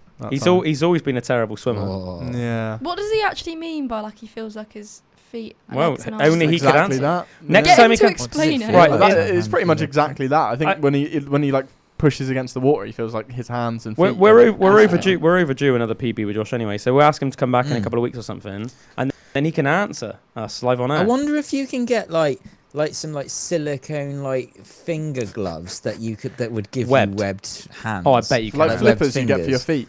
I bet you can. Yeah, but Amphibious. ones that you can still move rather than flippers. They're quite rigid. long and they're rigid. Yeah, but imagine that you could just have your hand. Mate, yeah. Well, if not, Drew, I think you're on something, man. Let's patent it. Yeah, that'd be fun. Hi. Copyrighted. Hi, I'm Drew Armstrong, and this is the Flip Flap 2000. This can take your swimming speed from 3 miles an hour right up to 5 to 4.5. Yeah. Yeah, man, that sounds like a good invention. Yeah, but Josh does hate fish, doesn't he? I remember but it's always like if we go out for a meal, I almost feel like I deliberately want to order fish just to. Yeah, I know. Does he not like other people having fish? Is it not just he wouldn't like the smell of it or something? Oh, okay. Because I only eat cod. I don't think I don't like other fish. To be fair, I wouldn't mind other people having it. To be fair, I feel like. Like if I do order fish, to be fair, I think I've only ever actually done this once. But I think if you did order fish around Josh and he knew that you were doing it just to be funny, almost to spite him, I don't actually mind. No. But he would still prefer it you didn't. I remember we were going to, was it Roma we went to? Yeah. And you ordered whitebait. Yeah. And then I had seafood linguine afterwards, which had mussels and prawns. That's really funny. Stuff in, and I'm not weird. So does he just not like that? I love all food. So it's not that he does. It's like he doesn't like it himself, and he doesn't like other people. I think it's he just wouldn't like to be near because it. I guess it's if there's the smell. I think it's the idea behind it. Some fish has a very fishy smell, doesn't it? So it's like even if you're not the one eating it, slimy texture. Yeah, I think it's more than that. I think if he even pictured the idea of someone eating a fish, it would gross him out. So if he looked at it as well, if he watched someone eating fish, if he couldn't smell it, he'd still be like, yeah, it's dead thing with the eyes and Oh, fair enough. What's weird though about all of this? I remember in primary school once. I remember Josh was eating a packet of crisps and he dropped a crisp in the playground. I remember he picked it up off the floor and ate it. And I remember in my head thinking, that was a bit gross. That's Calum getting his own back. But I'm the gross one because I eat fish. Does he not like explain? This would be hilarious. Explain that one, Zeussoir. This would be hilarious. I don't eat Josh food off the floor like a dog. Does he like the fish and chip crisps? You get the fish and chip ready salt and vinegar. He wouldn't eat that. I didn't even know that existed, but I bet crisps, he wouldn't eat. There's no way Josh would eat anything fishy flavoured. I don't think it's fish flavoured. Prawn cracker? It's just would he eat a prawn cracker, do you reckon? Scampi fries. He'd eat a prawn cracker. You'd eat a prawn cracker? I love prawn so crackers. He doesn't draw the line a fishy cracker. I'd be surprised if he didn't eat a prawn cracker, isn't it, man? It's like prawn flavoured cracker. I didn't realise that. I thought they were just... You thought it was purely random? Somebody was what should we call it? Prawn cracker. They don't taste fishy to me though. Herring crisp.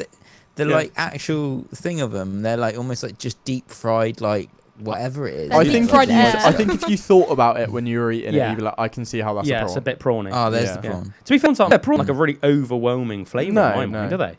I think that cocktail crisps are amazing. As well. So which is quite an overwhelming flavour. I don't like prawns, but I like prawn prawn cocktail flavouring. A lot of people are like that though with flavours, aren't they? Like some people really like tomato ketchup, but don't like tomatoes. I hate tomato ketchup. I remember you saying that before. I absolutely hate it. You said that with so much like almost anger. I hate it so much. Honestly, if you could see her face, she was like, I hate tomato. So much. A lot of people like their favourite milkshake will be strawberry milkshake, but they don't like strawberries. Me. Is that you? Yeah. There you go. Exhibit A.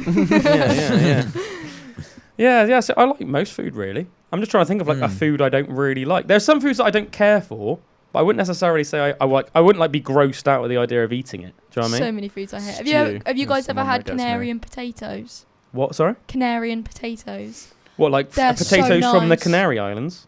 So in the Canary Islands, they do something called Canarian potatoes, which are like the little potatoes, but they're like cut, like obviously like bathed. They must be like in the sea salt and the salt water, nice. And it's so lovely. I had them for the first time. And I don't like potatoes or skin on potatoes, and they're like cooked in the salt water. Cooked? They must be cooked in the salt water. Like boiled. Yeah, boiled. But they're so good. Honestly, they're lovely. So if you like salty things, it's great. Oh, I do love salty things. It's so nice, honestly. Do you know what? Some people, I know some people that tell me that they don't season their food, and I think, what is wrong with you? My brother's ill at the moment, and he can't season his food, and he loves seasoning. He's actually hating it. Yeah. He's hating it so much. Your brother's got like some disease or something, he's got not disease, he's got like a virus or something. Right. But he's been ill for like 9 weeks, and he can only have like plain food. He's having like plain chicken and plain rice or plain fish, mashed potato. He can't have anything else really. So yeah, that's a rough time, man. Yeah, it's not very fun. What's your brother's name? Isaac. Get well soon, Isaac, man. Yeah. It's not a way to live. It's not a way to live. No. I remember. I had guinea pig in Peru, and that was amazing. Yeah. I've heard that I've heard that Peruvians eat a lot of guinea pig. Oh my god! Isn't it literally like their signature dish? Does it taste like a pig? As well as ceviche.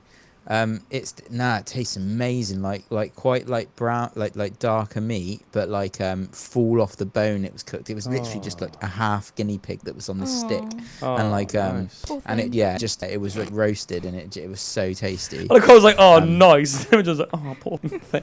I'm just imagining like an actual like full on like fluffy guinea pig just spinning around on a boiling hot thing. They're not even like making a sound, just dead. It's savage. You just see like hundreds of them like running around in this big cage and stuff, and it's like I'm surprised I'm not vegetarian because I don't like the thought of like animals dying. Like, could you? Do you think if you were like say left on a desert island and there were like some chickens running around, could you kill the chicken to eat it? No, I can't even kill a woodlouse. I told you the story when I killed the woodlouse by accident. I started crying for a day. Yeah, but to be fair, I think that's slightly different because you're not killing a woodlouse for sustenance, are you? I suppose. I don't know. If I was in the situation, I probably would. Like, if I had no other choice. I don't like the idea of killing things for the sake of killing things. Like I got a bit angry with Drew and a couple of our friends once for shooting a duck.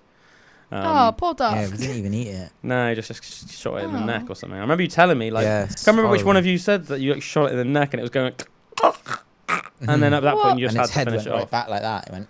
Yeah, and you just said you had to just finish That's it off. Horrible. Yeah, and then they woke me up by like barging into my room with my air rifle in their hand. I'm like, Calum, what should we do? We've killed a dog. And I was like, what do you mean you just killed a duck? What? Yeah, horrible memory that is. Yeah, it's quite dark. I remember it. Why did you do that? The duck just like in the end just teenage resented boys itself to die and just sat there and just let us shoot it. Teenage for boys. Ages, like for ages. You shot it more than like once or twice. Well, to be fair, they had to finish it off. We thought it'd just be like, why won't you die? It got like that in the end. And we were like, why are we just shooting it and it's not dying? We thought it'd be like one shot, be dead. So then it was like a Terminator duck. So we just had to keep shooting it basically until it died. Horrible. But when you think this little one like little pellets. 177 pellets or 2 pellets or whatever it was. But it was just horrible. I'm surprised it took so long in a way because I mean it was like then it fell in then we tried to fish it out because it was by this little river bank and then it fell in the river and it was going down. We were like, we gotta get it, we can't just leave it in the river. So then we had to fish it out the river with like a plastic bag. How dark of an image. The family was like dying over that. Such a dark image because I can picture the first after you shoot it once it's alive going and I just remember its little eyes just doing this like that's really dark. That's got me. That's got me. Just sitting there, just letting us shoot it with its eyes doing that. Man. And man, it's a horrible. It's one of my worst memories that I have. Drew's got a dark side to him, guys. My brother's friend beat a rabbit to death with a hockey stick. He said it was like dying anyway. He said it had a disease. Rabies. So I don't think it had rabies. It just had some sort of like disease. So he just on the way to school, he just beat it to death with a hockey stick, and then he just went, "Oh, that's it," and put this aside. They do. My brother said he was so God.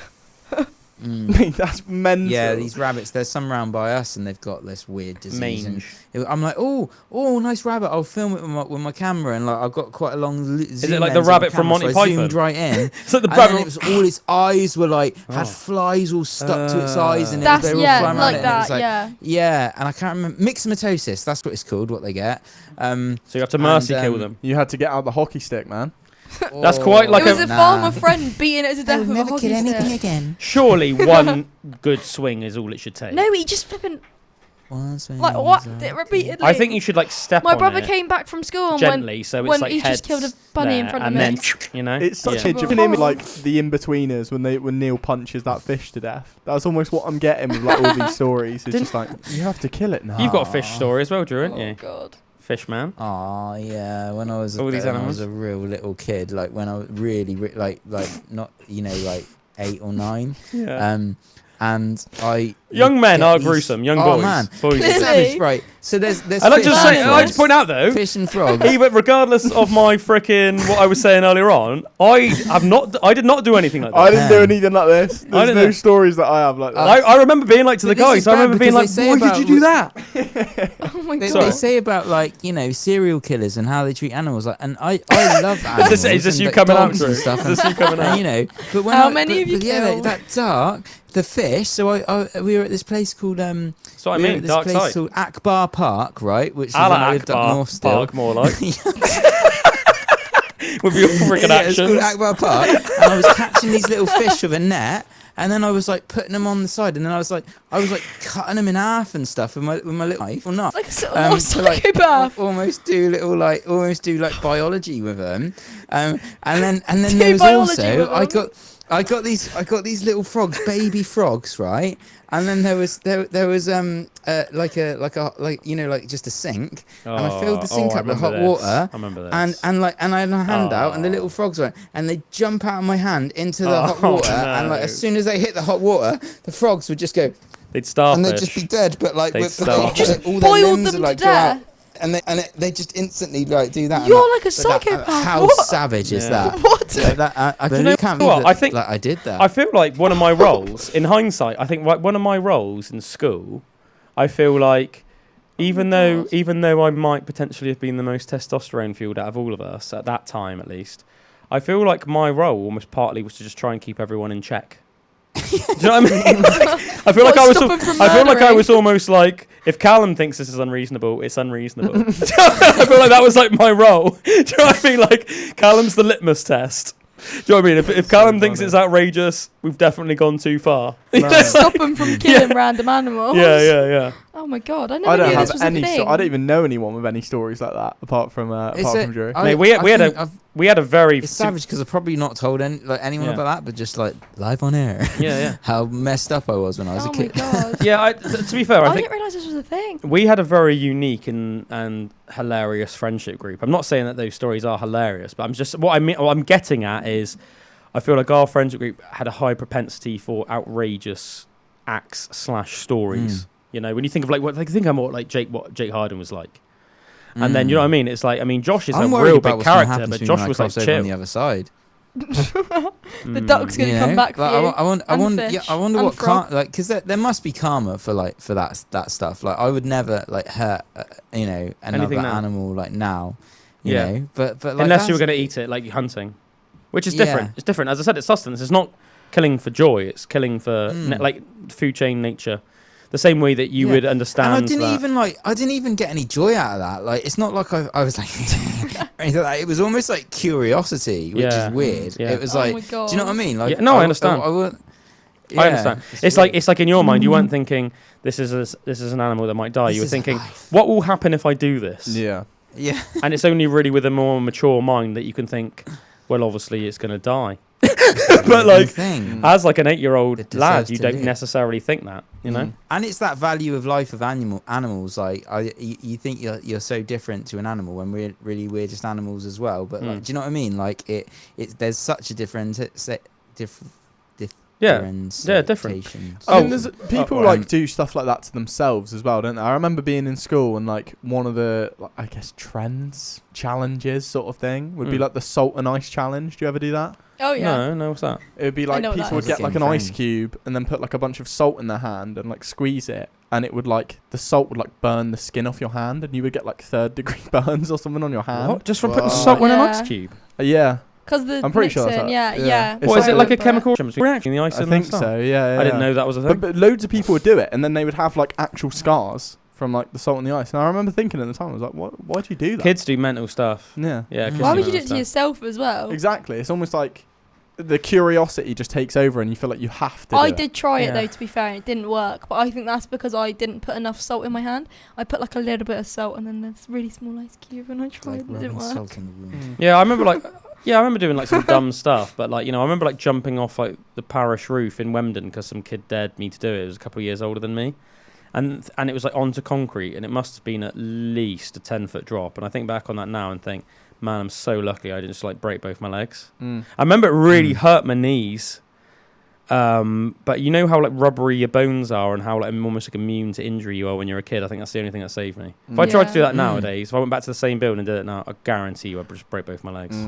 And I just think like pretty irresponsible really for the kid to do it. He was a couple of years older than me, but I guess himself, he was only like a kid himself. So I expect like, I don't know if he ever thinks back on that or if he remembers it and thinks, God, I'm so glad that kid didn't break his legs or something. He probably had that curiosity thing, but he was like, I'm not going to do it. I'm going to dare someone else to. I know that. Yeah, I reckon that was it. But the irony is, I bet you if I dared him to do it, he wouldn't have done it. Yeah. But you know, when it's almost like a kid's a couple of years older than you and they're almost like being, you can tell they're enjoying almost being like the boss of the group because they're like a couple of years older or whatever. Like, yeah, it was a bit like that sort of thing. Yeah. Interesting. Man, school is mental, isn't it? Literally. Things that people do. Talking of like mental things though, and obviously earlier on we were talking about like skydiving and base jumping and stuff like that. I got a pretty interesting story about a guy. This sounds like really weird if you say it like this. About a guy whose head got caved in by a tortoise. What the hell? Yeah, I know, it's a bit of a weird one, isn't it? I'm just finding the story a little bit to recount to you guys. That's what's going to happen to Drew, but with a duck. Yeah, come back with revenge. Man. What a duck! By a giant duck. A duck. The duck's great grandson. Yeah, just comes back down. for revenge. Imagine that, Drew. Just that you go into bed one night and then just hear like a real menacing, faint little.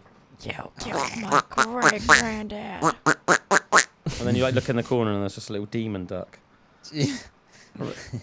Yeah, it's interesting. What you were saying about like karma, Drew, just while I'm getting this little article up, because it's like, I don't know, maybe you've already served your time for it in one way or another. Do you know what I mean? I hope so. Maybe that bike crash you had, maybe that was the duck. Maybe the other bike crash you had, that was the fish or the frogs.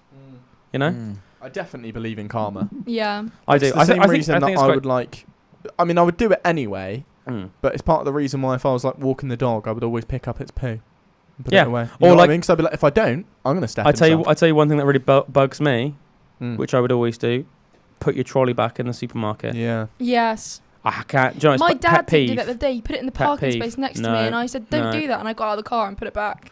Yeah, I really don't like stuff like that because I feel like it's a slippery slope. I feel like you get into the habit of doing things like that, which is like a very minorly discourteous thing, and then the next thing you know, you'll be doing something just a little bit more discourteous, and then before you know it, you're flat out discourtease. I remember seeing on a podcast a few days ago, someone talked about our queuing etiquette that we have in the UK.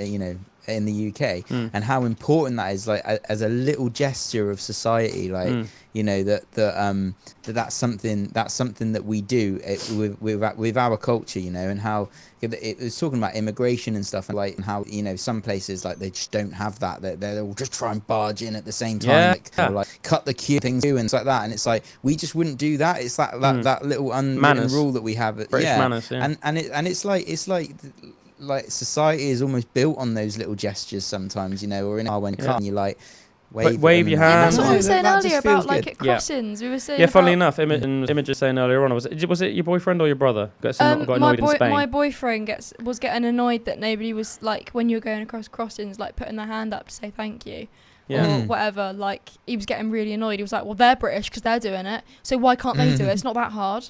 Yeah, and the thing is, I think, I actually do sympathise with that, because I think it's like, yeah, I understand that like culturally it might just not be a thing in that country, but I think it should be.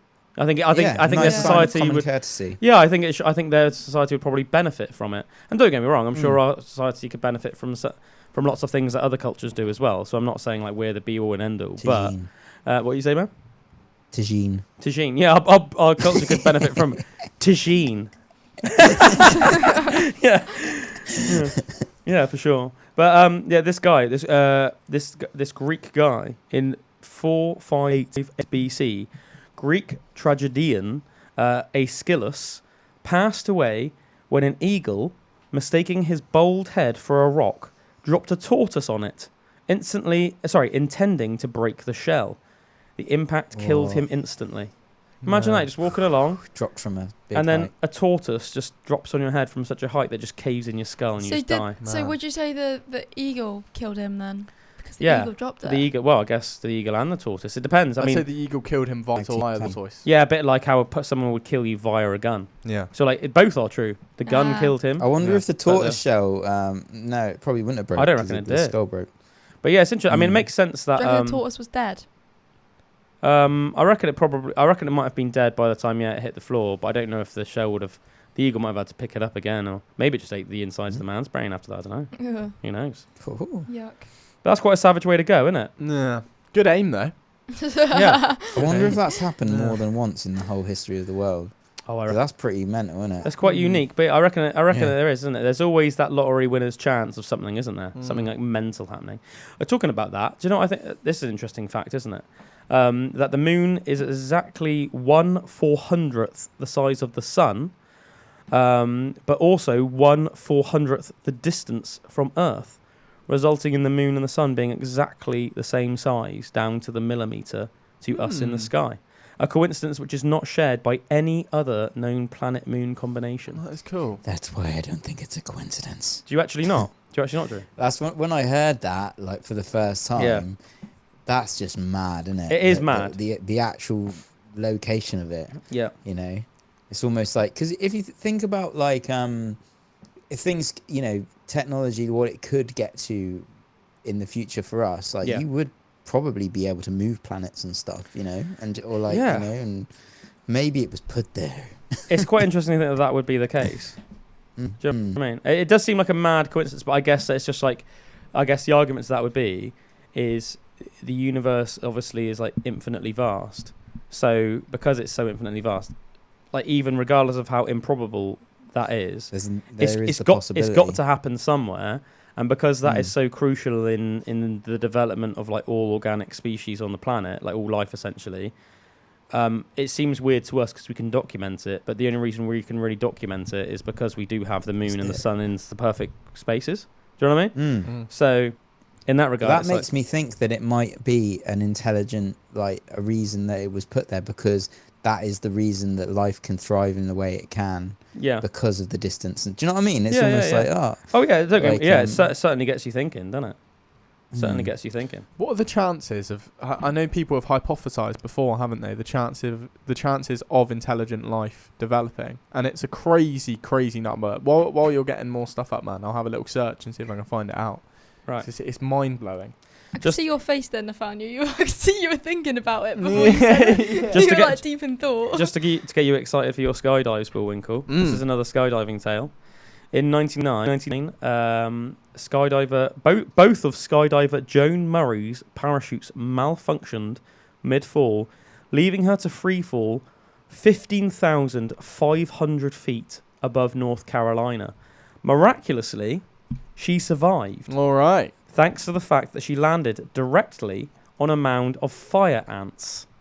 Doctors believe that the intense shock of being stung hundreds of times by these fire ants released a surge of adrenaline inside of her body, which kept her heart beating. Wow. And if it wasn't for those fire ants, releasing that adrenaline via their nasty bites, she would have died. You're going to scare Nathaniel out of it soon. Yeah, I think if my parachute fell, you can't even I'll just land pull in off the like a little water. roll. Yeah. You can't even land in the water because water would turn into like almost like cement from that. Yeah, height. I know. So Yeah, I've heard that. Yeah, screwed. You'd be more screwed landing in the water. Isn't that mad? Yeah, like once you get past a certain height, hitting water is apparently exactly the same as hitting concrete. Yeah. Which is just still savage, isn't it? Yeah. Just like literally just break you to smush. It's horrible. Yeah. Find some hay. Yeah. Land in that. Yeah, like Assassin's Creed. Yeah. Yeah, I love that in the game. It's almost like regardless of how high you jump, you're still just fine. You're gonna feel like you're in Fortnite deploying when you're like jumping out of the plane. I mean, I've never played Fortnite. Make sure you thank the bus driver. Wow. Yeah. I thought this was quite cool. At just 21 years old, British physics student Zara Lackland has made history as the first woman to row solo, unsupported, and non-stop from mainland Europe to mainland South Africa, which was a 3,794 nautical mile journey, which took her 97 days to complete. She launched from Portimao in Portugal and landed in Georgetown, Guyana.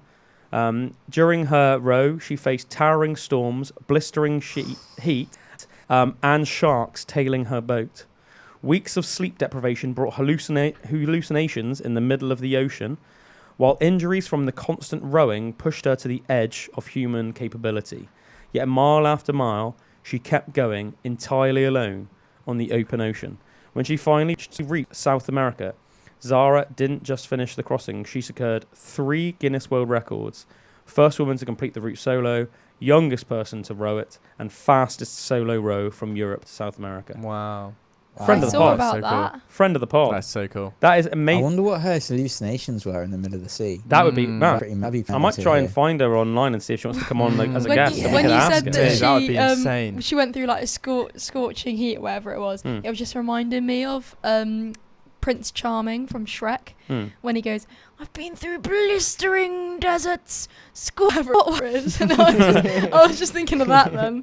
And I was like, ooh. Was it like Prince Shrek. Farquhar or something? No, it was Prince Charming. Oh, Prince Charming. You did. Sorry, you did just say that, didn't you? There's Lord Farquhar in there. Yeah. In the first one. That's what I think I got confused. I found the quote of the crazy odds of human life developing. Go on. Now, I don't know how they estimated this, but someone smarter than me somewhere took a hypothesis that the odds of human life developing are just a fraction above 0, or 1 in 10 to the power of 2,685,000. Wow.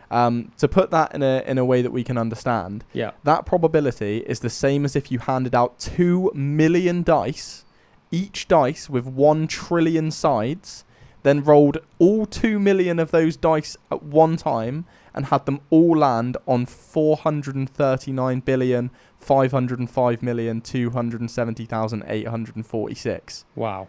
How insane is that? Wow. That's crazy. Wow. That's a big number, yeah. That is insane. That's a big number. Yeah, I mean, I feel like when you hear things like that, and you know what we were saying before as well. Have you guys watched like the Alien prequel, like Prometheus? No. And stuff, and you all hear about the engineers and how the engineers were these like race of like alien beings, and they basically went around in the universe like basically like planting the seeds of life. So they would literally just put like a drop of their DNA. They like according to that, you know, they came to Earth like billions and billions of years ago and literally put like a drop of their DNA in like the ocean, and that's all it took for then. You know, what all that takes is that because they knew that the planet had like oxygen and the sun and the moon and that. It was just enough then to then like you know evolve into like single-celled organisms, and then from there into like multi-celled organisms and that. But I feel like when you watch something like that, you are like, that makes sense, man. That makes sense. There's a guy called Greg Braden as well that like talks about it, and it's really interesting. He's like done some work on DNA and that, and comparing it and to other animals' DNA, and like that some of the telomeres and that are like sliced in ours, and it's like that they've been tampered with at some point in history, like genetically we've been tampered with to make us actually human and stuff, and he goes into it like very like scientifically, and it sounds like really like I'm like that sounds like that could be like have something to it. And also he talks about like language and how coded into our DNA there's like messages within it of like that you can, if you use like types of like ancient language, and you take the numbers that make the DNA and then put them with gematria into letters, that it has messages in it. That's insane. Yeah, and he was saying that there's like basically this like fundamental truth that's like built into our DNA, and when you read it, it's God eternal through the body, and that's that's almost like that sentence is coded into the DNA when you like use gematria from, and it was like I think he did it in 3 ancient languages, and it all was the same. It like came back to the exactly, man. And when I heard that, I was like, "That's just crazy," you know. Yeah, that's man. I would like to look into God, that. what was it? God eternal through the battle. Body through the body. That makes God sense. eternal through the body. That's so really it's almost like Everyone's got a tinfoil hat on now. Yeah. She's paranoid. There's an alien in front of me. We're all fitting in, man. Yeah, and he was almost saying, he was like, if you're like the creator of a species or something, and you want to leave like an Easter egg so they know about their creation or something like it would be coded into the DNA, because that would like, you know, that would be there forever. It'd be something. It was like the maker's mark, like when you like stamp a guitar with your like name on it. Like, you've built it or something, you know. And I was like, that's quite intriguing. There are certain things about humans which, you know, I think it's not that I think that it's unexplainable, but I still think is like very almost like strangely unique to us, say compared to the other great apes. Obviously that the great apes being orangutans and gorillas, chimpanzees and Homo sapiens, us. And I think that like even though the other ones all look very distinct from each other, they have they're fairly similar in terms of like they're only really bold in the face, and then the rest of their body is pretty much covered in hair apart from their hands and the feet. Whereas in humans, it seems to be like oddly specific, doesn't it? Like like men, or at least most men, will literally grow like limitless length beard unless you cut it, right? And the same with men and women with hair on their head. But like your eyebrows kind of stay that way. And even for like pretty like hairy guys with me, like, do you know what I mean? Like I've got like a really hairy chest and stuff like that. Like I'm not like do you know what I mean? I'm not like covered in like thick hair, like all in my body. Do you know what I mean? It's almost like randomly bald, like forehead, cheeks, nose, and all the rest of it. Super hairy hair, like grow almost like unlimited hair from the top of your head, unless you're bald, unfortunately. But do you know what I mean? It's like I think even those characteristics are quite like strangely unique. And I guess you could explain it as, you know, it's the same reason why like peacocks have evolved feathers. It's like a mating thing. It's like, like a lot of women are like attracted to beards, and men are very attracted to like very long hair on women. And so like you could just say it might literally be as simple as that, but it makes me wonder like, well, why is that only evolved in the human great ape and not in any other? Like, why aren't chimpanzees like thinking, if that female chimpanzee over there grew some luscious long locks, I would definitely be fancy them, or like, do you know what I mean? Or why isn't there just like this alpha as hell silverback gorilla with just this meaty beard, like, you know, like, you know what I mean? Like, why is it just us, you know? She can put her hair in a ponytail. Imagine that. Imagine like this like gorilla, like, Hang or on, chimp. I can't come out. I'm doing my hair with like those perm things in, like rollers or whatever you call them, like rollers. Oh god. I think they've just discovered. Cows. I think they've. I mean, I haven't fact checked this, so fact check it. Anybody that's interested, but I think they've just found like an ancient city that's like old, like, it's like might be the like one of the oldest ones ever discovered, like even like older than Göbekli Tepe. Where? That's cool. Under the sea? Yeah, underwater in the Arabian Sea. It's estimated to be more than 12,000 years old.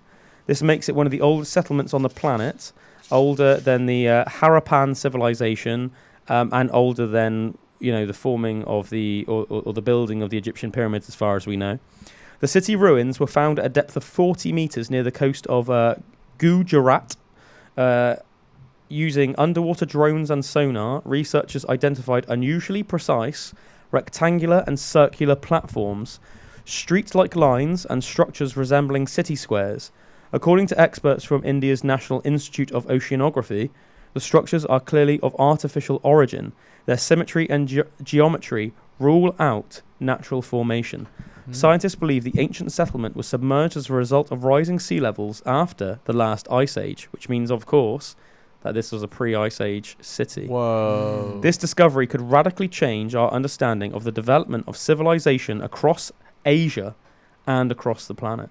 So yeah, look into that, people. So cool. As I said, I haven't fact-checked that, so please look it up. But it seems like pretty legit from everything, bearing in mind they've a lot of these sources apparently are from India's National Institute of Oceanography and things like that. So look that up. As I said, it's a sunken city found at the bottom of the Arabian Sea. Off of Gujarat state. Very, cool. Very interesting, I think. I have to say. Yeah. I thought this would really interest you guys. Let me find it wherever I put it. Very, very interesting. And it is, what for me at least, when I read this, I thought, yeah, again, it's one of those things. Kind of makes sense. I don't necessarily think that this is like a conspiracy thing in terms of necessarily this was like deliberately done to us. I'm not saying that it wasn't either, though. It might have been deliberately done to us, but I thought this was really interesting regardless. Let me just try and find this a minute. It's basically about how the way we live in our society right now is almost like affecting whether we want to be in like relationships with people or not, which I thought was really interesting. Sorry, it's going to take me a minute to find. Whenever you're like looking for something specific, you can never find it. Yeah. What does that mean? Right, I found it. So what does what mean? So it's basically, it's going on to, a lot of people are concerned that our societies are collapsing. A lot of people are concerned that young men are not successfully forming successful relationships with women. And not just that they are unable to do so, but that men and women are less interested in doing some. Like more content just to be single or whatever. And it seems like odd that this is like there seems to be like a growing thing. There seems to be a growing concern. Especially when there's AI, there's going to be like AI robot girlfriends. Exactly. But have you guys ever heard of a behavioral experiment by a scientist called John B. Calhoun called Universe 25? Does that ring a bell at all? So no. Universe 25 was a behavioral experiment by John B. Calhoun in which mice were given a perfect environment to live in, just to see what would happen then to these mice. They were given unlimited food, unlimited water, and shelter. But over time, interestingly, rather than the little society of mice, rather than their society thriving and doing brilliantly, as was expected, instead, the society completely collapsed. As the population grew, social roles completely disintegrated, dominant males became increasingly aggressive, and also completely withdrew from society. Females stopped nurturing their young, so they would just discard their young, not care for them anymore. In some cases, not even like try and feed them, anything like that. Eventually, many mice became what Calhoun called the beautiful ones. These beautiful ones, quote unquote, were overly passive, isolated, became obsessed with grooming themselves, and became completely uninterested in mating or social interaction with other mice. The colony ultimately died out despite their abundant resources. This mirrors modern concerns, where many men, disillusioned with dating or societal expectations, are opting out of relationships entirely. Just like the beautiful ones, some retreat into isolation, focusing on self-maintenance, virtual comfort, or avoidance, raising questions about whether emotional disconnection could signal a deeper societal breakdown within society. I don't think that's interesting. I do. I do wonder how much damage COVID did to like relationships and how people are able to socialize with each other. I think the fact that we had a year or so that, social interactions were just put on hold, paused. I think a lot of people will have lost the skills that they'd maybe developed earlier in life. Yeah. And especially at a certain age. Yeah. I think that might have added to it, but I don't think that's the cause or anything like that. I think it's similar to obviously literally the specifics of this environment. I think it basically causes what we all refer to as like first world problems, and how if the only thing that you have is first world problems, it can cause issues in society. So because we're not necessarily overly concerned with, am I going to be able to eat today? do I need to like protect my loved ones from predators today? We start focusing on other things. You know, we obsess about the way we look. We obsess about fashion. We obsess about how good our car is. We obsess about how good, whatever you're into, you obsess about how good that thing is. You know, whether it's like your gaming PC, your guitar, regardless of what it is, you obsess about those things. At the same time, your social skills seem to be lacking. So, you know, it's like people often talk, don't they? Like social media has been great in a way because you can talk to almost anyone on the planet. Yet at the same time, I think a lot of people nowadays it's not the same interaction when you're face to face. Yeah, and a lot of people almost like seem lonelier now than they would have done in the 80s or 90s before the rise. Because even though you'd have known less people technically, your social circle would have had stronger connections within them. You know, it's all good and well having 5,000, you know, mates or followers on Facebook or Instagram, whatever it might be. But it's the 5 close ones that you need to develop in a natural, meaningful way. Yeah, exactly. And if your only interaction really with them is just like liking selfies that they put up, it's a very hollow basis for any sort of actually interaction, isn't it? Or any sort of like social interaction. Yeah. And as I said, I think, you know, with what, you know, exactly like these mice, you know, you do see, don't you, some people like obsessing about like the way they look and that, you know, obsessing on fashion and like, you know, getting, you know, whether it's like getting their eyebrows done or, you know, whatever it might be, you know, plastic surgery, you know, you see that as like a rising thing, don't you? How many celebrities nowadays have like ridiculous amounts of plastic surgery? It's like this obsession with, you know, way we look, but at the same time, the disintegration of meaningful societal roles or family, you know, responsibilities. Sort of a loss of the foundations. Yeah. There's no need for those foundations because they're already built.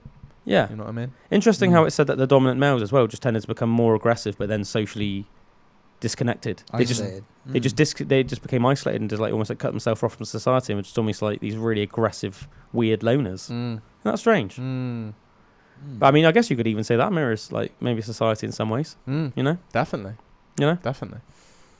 Like, yeah, maybe just like men that maybe 50, 60 years ago would have been more valuable members of the community are instead gone down like a wrong path. And like, you know, I guess you could say all day long, like, why exactly is that? But anyway, I just thought that was interesting. I don't think we need to do things together as much nowadays, which is sad, really, because in any struggle where you've got to complete something as a team, which is like why sports are so good with people and that as well, where you've got to like work as a team. Like when you do that with a group of other people, like it's a feeling that's really fulfilling. Yeah. And like we don't have, because we've got everything like and stuff. I suppose like in work and stuff, you've got to work together as a team and that, but it's usually even in that fairly disconnected, isn't it? Like it's still like you got I don't know, but there's like tasks that I've done where like even just on that bushcraft thing that I did recently and that where you're building something, it's very hands-on. Or when I went to the men's shed the other day and you're kind of like building some woodworky stuff and there's like, you know, you're interacting with the other guys there and that, it's like, I don't know, there's something different about that and there's something healthy, and it's hard to put it exactly into words, but you don't need to have as much of that in society nowadays. You can kind of get your entertainment and everything from just your screen in front of you, so you're not having as many of those like social interactions in that way. And like it's quite sad. That whole thing of like what's that quote that you say sometimes about about society and weak people and stuff. It's like it feels a bit like those vibes. Hard times make hard times make strong men. Strong men make good times. Good times create weak men.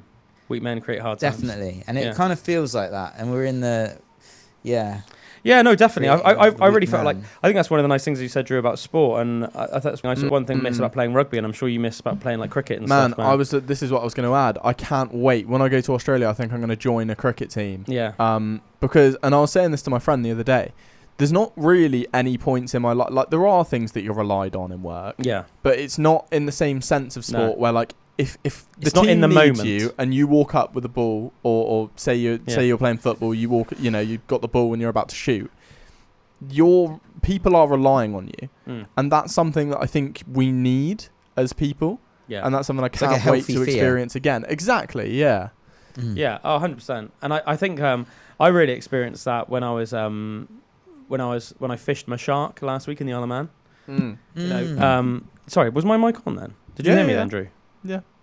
Oh, sorry then. For some reason, it seemed quiet through my headphones. It was a little bit quieter for a sec. Right. Okay. Yeah, I really expected, because obviously, like, you know, you had like the skipper there, like, you know, the guy obviously that owns the boat, and then like his daughter, who was like, you know, like helps him in his little business he has, and then there was like a couple of other fishermen on the boat, and obviously as soon as I sort of like reeled out the depths to the point where you could see it.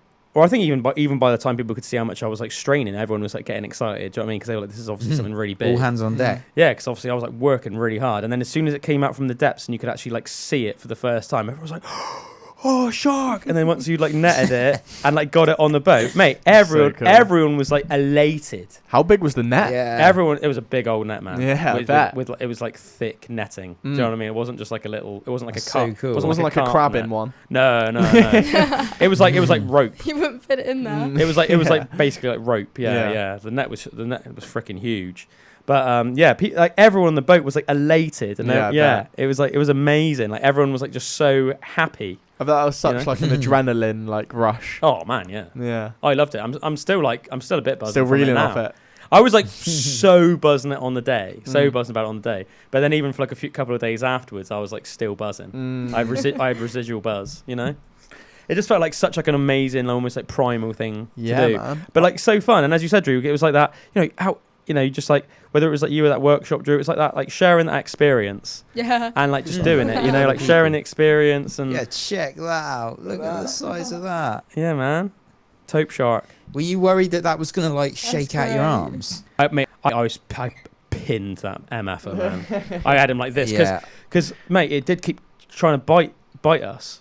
Kept like trying to bite me and stuff. Yeah, you got and you got to bear in mind, like, yeah, it might not be like a freaking great white or something, but.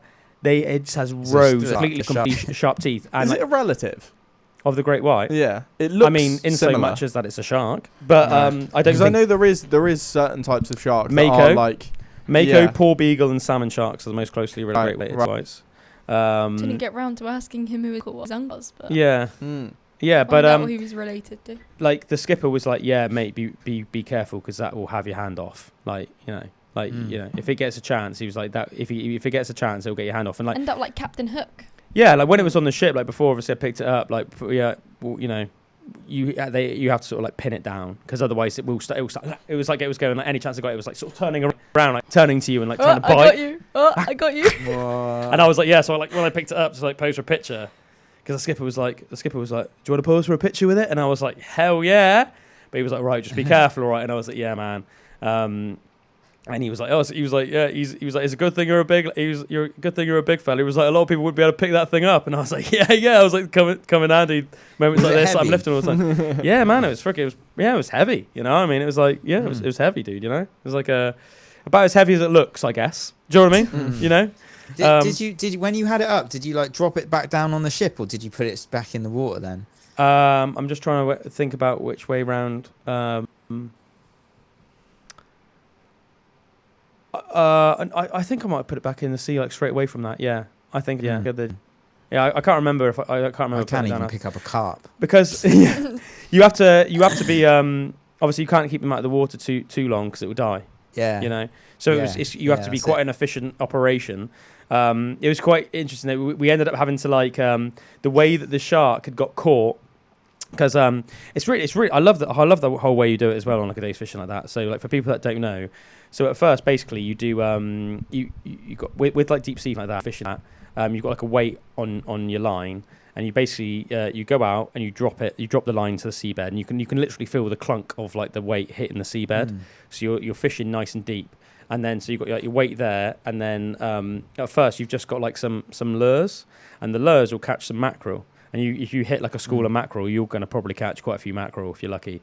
So at first you like catch the mackerel, and then it's like so you go out with just like your rod and reel and some lures, and then you're almost like working your way up the food chain. So caught a mackerel, you know, R.I.P. mackerel. Cut a little bit of a chunk of the mackerel off. You know, once you've got like say like a small bucket of mackerel, you're good to go for the day. And then like for that small little bit of mackerel. Had like a rod that I sank to the bottom of the sea, and then from that you can catch things like pollock, octopus, other cool fish. unique fish. But like, fish that are bigger than mackerel, but obviously not shark size. And then cut like a mackerel in half and then put that on a reel on the opposite side of the boat, just like behind me essentially. And then that was the one. So, that something like a lot bigger is going to go for that. Like if something's going to get that, it has to obviously have a big enough mouth to swallow like a whole mackerel, or like half a mackerel. So then that was obviously, the one I caught the shark on. So if you put a whole mackerel on, would you have got a bigger shark? Great white. Well, you're probably lessening your chance. You're probably lessening your chance that you're going to get anything because obviously it would have to be something quite big to get that. And I guess also if you chuck the shark down. Oh yeah. Get a whale. Catch the kraken. Yeah. But like, I guess also the benefit of like, if you chop a mackerel in half, obviously it's like bleeding out into the ocean, and like sharks have very good sense for like picking up like blood and stuff in the water.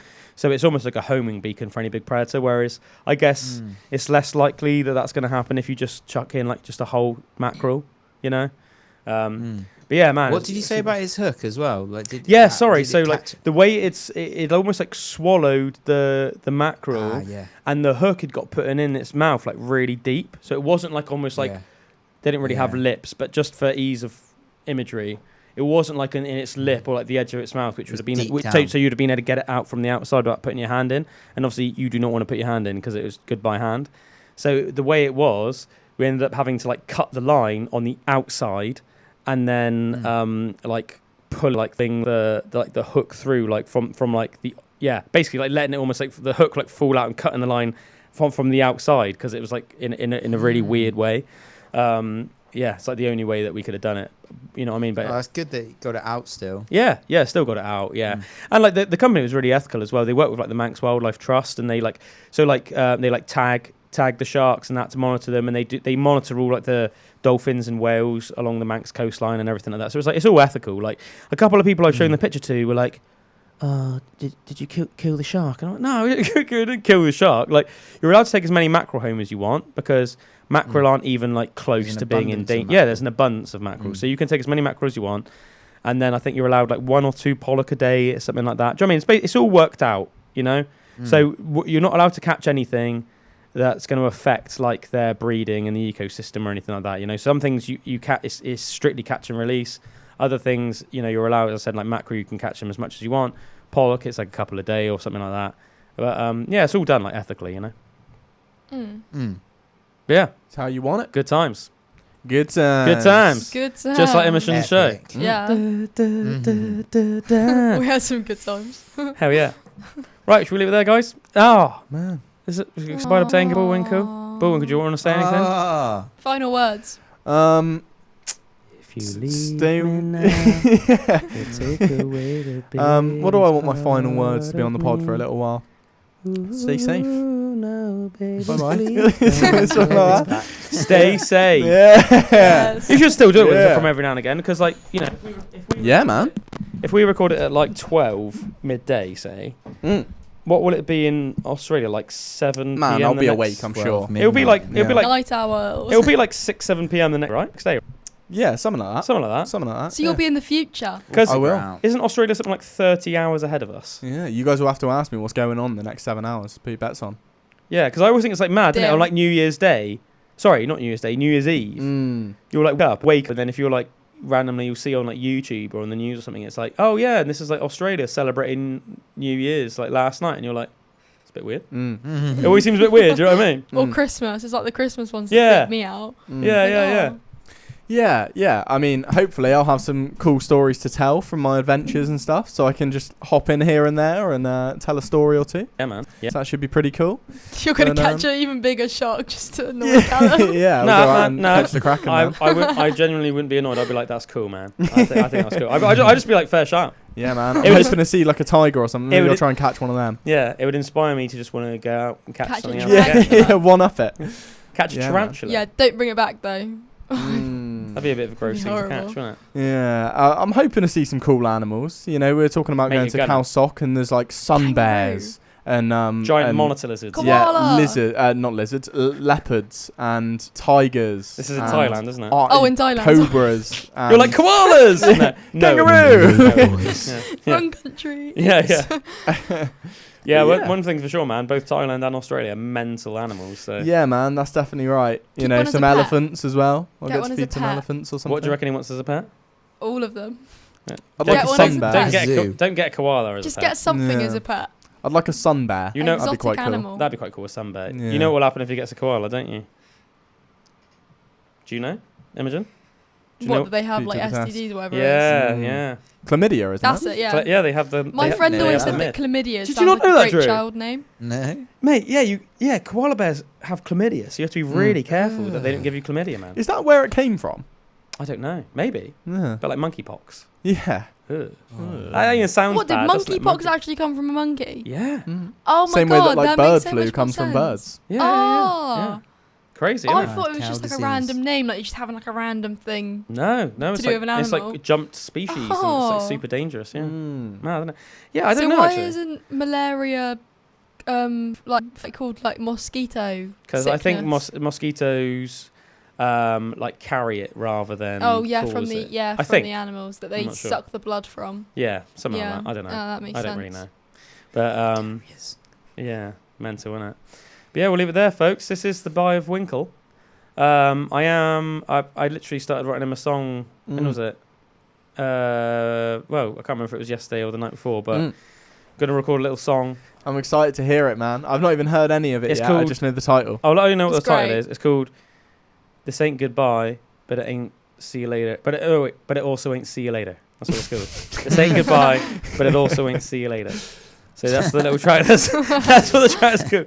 So we'll release that at some point over the next couple of weeks. Anyway. Oh, and this is one thing I do want to say. Tune into my new show. Oh yeah, that's coming soon. The Travel Tapes. Apart from anything else, it's worth listening to just for the sweepers we made. Yeah, man. Yeah, we've been on our sweeper bag for the past couple of weeks, making some cool ones. It's going to sound like a mental show. For people that don't know what a sweeper is, it's basically, like when you're listening to a radio show and it's like got a bit of like a little intro, and then between the songs sometimes there'll be like a little like radio, little jingle, whatever you want to call it, that plays. That's what like a sweeper is. Yeah, so we've been making like a lot of mental ones that are all a bit terrifying, spooky and key in a weird way. Yeah. Mate, that one that we made, like that, like, what was it? That the intro is so freaking good. Yes, man. I can't wait to use that. I'm so excited to put it into action. You spent ages on that. It sounds like a freaking Chase and Status song. I'll have to show it to you, mate. I'll show it to you, Drew. It's so funny. Or like, we'll send you, because we think it's in the system, isn't it? In Myriad. So if you're just like, give it a little listen, Drew. I'll see if you know what I mean. It's like the vocals I've done for it sound like that sounds like Chase and Status vocals.